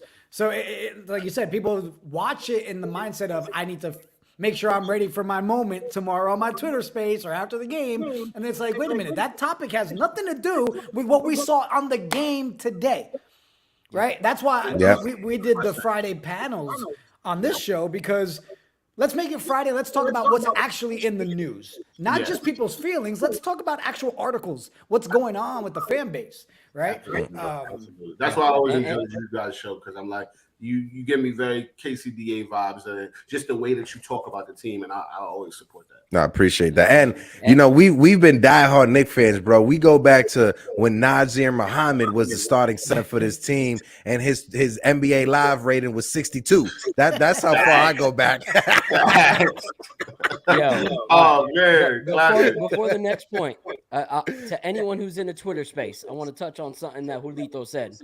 You don't listen to listen, you listen to rebuttal. Like, if you are married or are getting married or you are in a relationship, listen up, people. Listen. Do not marry the same way you Twitter space. Because you are not going to go far. Okay, you are going to straight up. You are going to have a very rough, season. All right, and it's way more than 82 games or whatever. I pray that people are better in their relationships than they are on Twitter. If your Twitter is any example of how you show up in the world, I feel bad for the people that interact. Yeah, I feel bad for your wife if this is how you normally have a conversation. I feel bad for that household. Open spot on your roster real quick. Open spot on the roster. I promise you. Blood deposit said Phil spitting. They getting divorced. ASAP. ASAP. That's neither here nor there, right? Yeah. Before we jump into the last track and we'll end it on that, I want to touch on another thing you said just a second ago, Lito, was we don't vote for root for the name on the jersey, right? And to me, it always goes back to how the Yankees are, right? That is one of my favorite things as a Yankees fan, is that we don't have the name on the back, right? Yeah. That we look at the team as a whole, right? If you looked at the Yankees fan base over the last 2 weeks, it went from oh my God, we need Judge, but then you had that fan base that was like, well, if they don't resign him, we'll adjust. We'll go find players we need for our team, right? And I feel like if our fan base did that a little bit with the Knicks, our Twitter spaces and the shows might be a little easier the next morning. I think I forget who said it. I think it was Chris. He just said it in the chat about, KCDA survives because it evolves. I think, shout out Chris, that's my guy. I really believe that. I second that. Like, as fans, I think you have to evolve. There is no such thing as I think the modern fan will get an idea or an opinion from the off season and then have that opinion be their fact for the rest of the season. And it's that's impossible as a fan of any sport. Things are going to change. Players are going to evolve. Players are going to be different. They may have a great slump, and then they might have a great string of games. You have to be able to adapt as a supporter, of fan of sports, because it's a never changing, just dynamic with sports itself. Is I don't get how I can still be spitting the same takes from October to January. I just don't understand that. That makes no sense to me. Right. It's funny because I said that last night. I was talking to my buddy. I was like, because he was talking about, he was in a Jets Twitter space.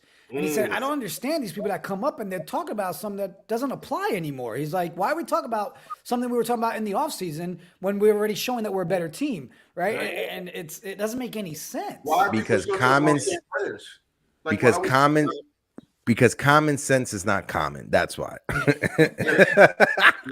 Well, I mean, it'd be like me going into every Twitter space over the last 4 games being like, free Sims. We're seeing Sims. He's playing. So I can't sit there and just be like, Sims not playing at all. I look like an idiot. Or still talking about the draft. Right. 2021. Yes. I don't want to talk about Mitchell anymore. Exactly. Yeah, it passed. It happened. I cry every time I see him score 35, but that's just besides the point. I mean, but you do that at home by yourself, in my own brain, in my own thought process. When I think about Dejounte for 35 seconds, I'm like, damn it! Every time RJ gets blocked, I'm like, God. Yes, I do the same thing, bro. I'm like, God, here we go. Here we go. They're gonna be in the chat. On the timeline. I'm not gonna put it on the timeline all day. It's just my personal process. We're allowed to have feelings. Anytime RJ gets his shot blocked or anytime RJ gets a turnover, I'm like, why are you doing this? You're just giving them ammunition, my guy. What are you doing? Yeah, that's honestly, if anything, I agree. That's how I fan. I'll be like, yo, I want these players to play better so you can either shut me up or shut the timeline up. I'm giving the fans ammo to have the narrative. Yo, stop getting blocked. If I was RJ, I mean, yes, he's great at getting to the rim. I would be like, yo, I need to take a step back from getting to that. Let me find a mid-range shot. because the way RJ be getting blocked, I'd be like, you're not tired of getting blocked, my boy? Yeah, exactly. Like, you're not embarrassed? Like, no point. Right. I would just, look, me playing in the Y or in the rec, like, I'll miss a three and be like, I'm done taking threes for the rest of the game. And I know I'm joking, but like, yeah, I think it is frustrating, and like, they got to give us something to work with too. And I think they have in the last 4 games, which is great. So let's get this game. Let's go on. Let's go streaking, man. Give me 10 in a row so the timeline can explode and everybody, all the civil wars get in. 10 in a row. Yes, like normal. You know what I mean? I missed the timeline when it was fun. It was a point where it was like it wasn't fun. You know what I mean? And I think that needs to change. And winning helps. Winning helps. Yeah, winning definitely does help. Like the Smoking Nick in the chat. I'm not sure if you're still in the chat, but every time RJ turns the ball over, I'm like, here we go. The Smoking Nick is going to talk about RJ now. Okay, right. Yeah, go ahead. I saw whoever said that. I missed the name. Thank you for your kind words too. He says, that one word for the album is masterpiece. That was Robert Parr. Yeah. Yeah, that means Robert Parr. What's up, man? Thank you for that. That means the world to me. Thank you so much. And he said, I believe it was him who said his wife was listening and enjoyed the records as well. So thank you to wifey as well, man. Thank you. I appreciate the love, man. Thank you. Well, everybody in the chat, appreciate everybody coming through, hanging out with us. Congratulations to Sir Pizza on the Homage giveaway. We got another track to drop before we do an outro this show. Everybody, tomorrow, midnight, the album drops everywhere. Till then, replay this video over and over again. Listen, Phil gave you advice for your marriage. I'm going to give you some advice for your marriage, too. Go back and play that Shorty track. I'm telling you, bro. Wife will love you. Word up. Man, thank y'all for the opportunity. Thank you for, and I'm a man of my word. I said last show, I said, look, I'm going to bring the album to y'all first. And I did, y'all. It's the first time people hear any of these records. So, shout out to y'all. Keep doing what y'all doing, man. It means the world to me. Tomorrow we dropping the video for my shorty. So while you wait for the album, you're going to have a video. Yes, and then, the album at midnight. Run it up, man. Stream it to your people. Share it to your people. I appreciate it, man. Because this is my thing, honestly, man. I don't care if 10 people hear this shit, man. It just feels good that I'm putting out a project that, like, means something to me. And who going to support it, they're going to support it. You know what I mean? But at the same time, the love I've been getting on just the records that I've dropped already has been, like, more than I could have ever asked for. And I'm sure there's more. Of course, there's more levels for me to go as an artist. But, like, I've been getting love that, like, a lot of people who put out projects independently, they don't get. A lot of people don't get people posting their stuff or podcasts want to do album release listening sessions. Like, a lot of I'm very grateful for the opportunities I have. So it's people like you all that mean a lot to me, that show love and create and help support what I'm doing, and that means the world. So anytime I can give it back, that's it. And that means a lot. If I can ask one question, just one question, right? In the future, right? I'm not sure if you guys worked on anything in the past, but in the future, is there a possibility that we could see a Julito and a Mac Main from The Wire? Mac Wild from the Wire, a song coming up. Like, is in the future, is that something that we could expect? Yeah. So Tris, man, shout out Tris. He just had another baby, so congratulations to him. He's now girl dad part 2, like myself. I mean, I'm 3, but he getting up to me. But yeah, man, me and Tris, we did a joint once. It was a freestyle. Well, I freestyled on his joint, so it wasn't like an official record. So I think, of course, they're gonna be, absolutely gonna be an opportunity for me and him to get in the studio once he's, gets accustomed to having 2 kids in the house, and once he gets back to work on a music tip, Tris, he records in his time, and like we've all been waiting for another album, you know what I mean? And he records on his time, and when he's very much like it has to be right for him. So for us, I think as well, because I was actually one of the first people that knew he was even doing music. I remember like we were on our way to The Wire on the train, and he was like, "Yo, I'm trying to like, I think I'm gonna sing, man." And I'm like, "Where?" He played me like a beat, and he sung over, and I was like, "Yo, you should sing." And I'm not saying I was one, but I was a part. I was definitely early on, like one of the first people to hear him go into this world, and now to see him Grammy nominated and all that, it's like fire. So absolutely, one day you will definitely hear a record with Mac Wiles and Lito. So You know, Nice. I'm getting my foot in the ground. He's doing his thing, but one day we're going to meet in the middle. And Nice. I look forward to seeing that in the future, bro. Absolutely. Absolutely. Right. Everybody is funny. All four of the boys, we all do music. So one day you never know. Because Maestro, who played Randy, he produces. He also does music. Jermaine sings as well. Trish sings. I rap. Nice. You never know. You might hear a record produced by Maestro with Jermaine and Trish singing on it and me rapping. We'll see. You never know. Because I remember you guys used to, all get together during especially during the pandemic and have like your boys from the corners or whatever. I remember those conversations. Those were great combos. If anybody hasn't listened to those, make sure you go and check that catalog because great combos, a lot of behind the scenes stuff when it comes to the wire and the process and stuff. So it was great combos. Listen to the 4Us. Absolutely. Yeah. There was one. So these were on Zoom, so you won't be able to go watch all of them. But one person had ripped the entire, because I did it week by week, season by season. And when I got to season 4, it was the first time all 4 of the boys were together. And we were able to be on the Zoom, all of us. And then Michael B. Jordan pulled up and Snoop and a bunch of different people pulled up. But they ripped that episode and put it on YouTube. So if you put the Wire Watch Party, Julito or whatever, it'll pop up. And you get to check out how dope that experience was throughout the pandemic. Yeah. Awesome.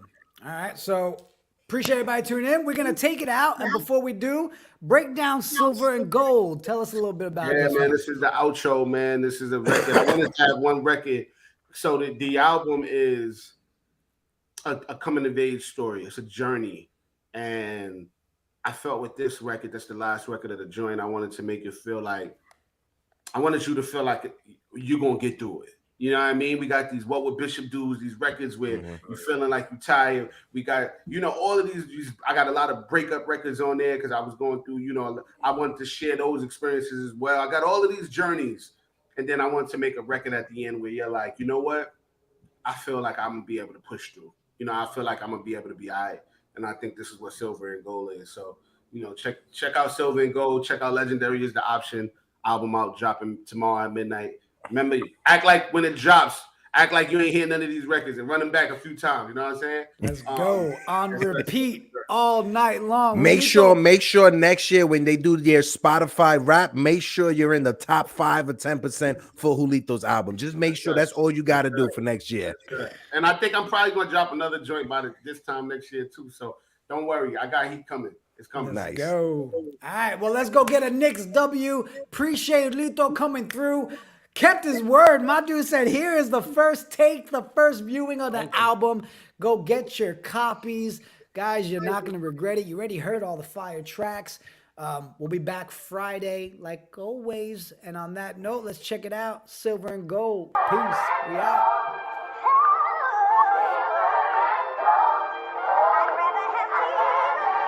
Hey, that's CJ on that track. See, the diamonds ain't gonna do nothing but shine. And them watches only take away the time. I need something I can feel deep in my soul. I need more than just some silver and some gold. See, I pray for this and I beg to get to this day. Where I ain't worried about if my rent gon' get paid. Where I ain't worried about if that food gon' be on that table. Where I ain't worried about if this rocky road gon' be stable. See, the good thing is you survived all your worst days. Like that time when you ain't even celebrate your birthday. Cause you was down and out and that depression hit you like bricks. Cause you don't feel like you do enough for raising your kids. See, I've been there and I seen it and I felt it. Just because you ask for some help don't mean you helpless. And just because you do for yourself don't mean you selfish. Gotta deal with all the cards that you was dealt with.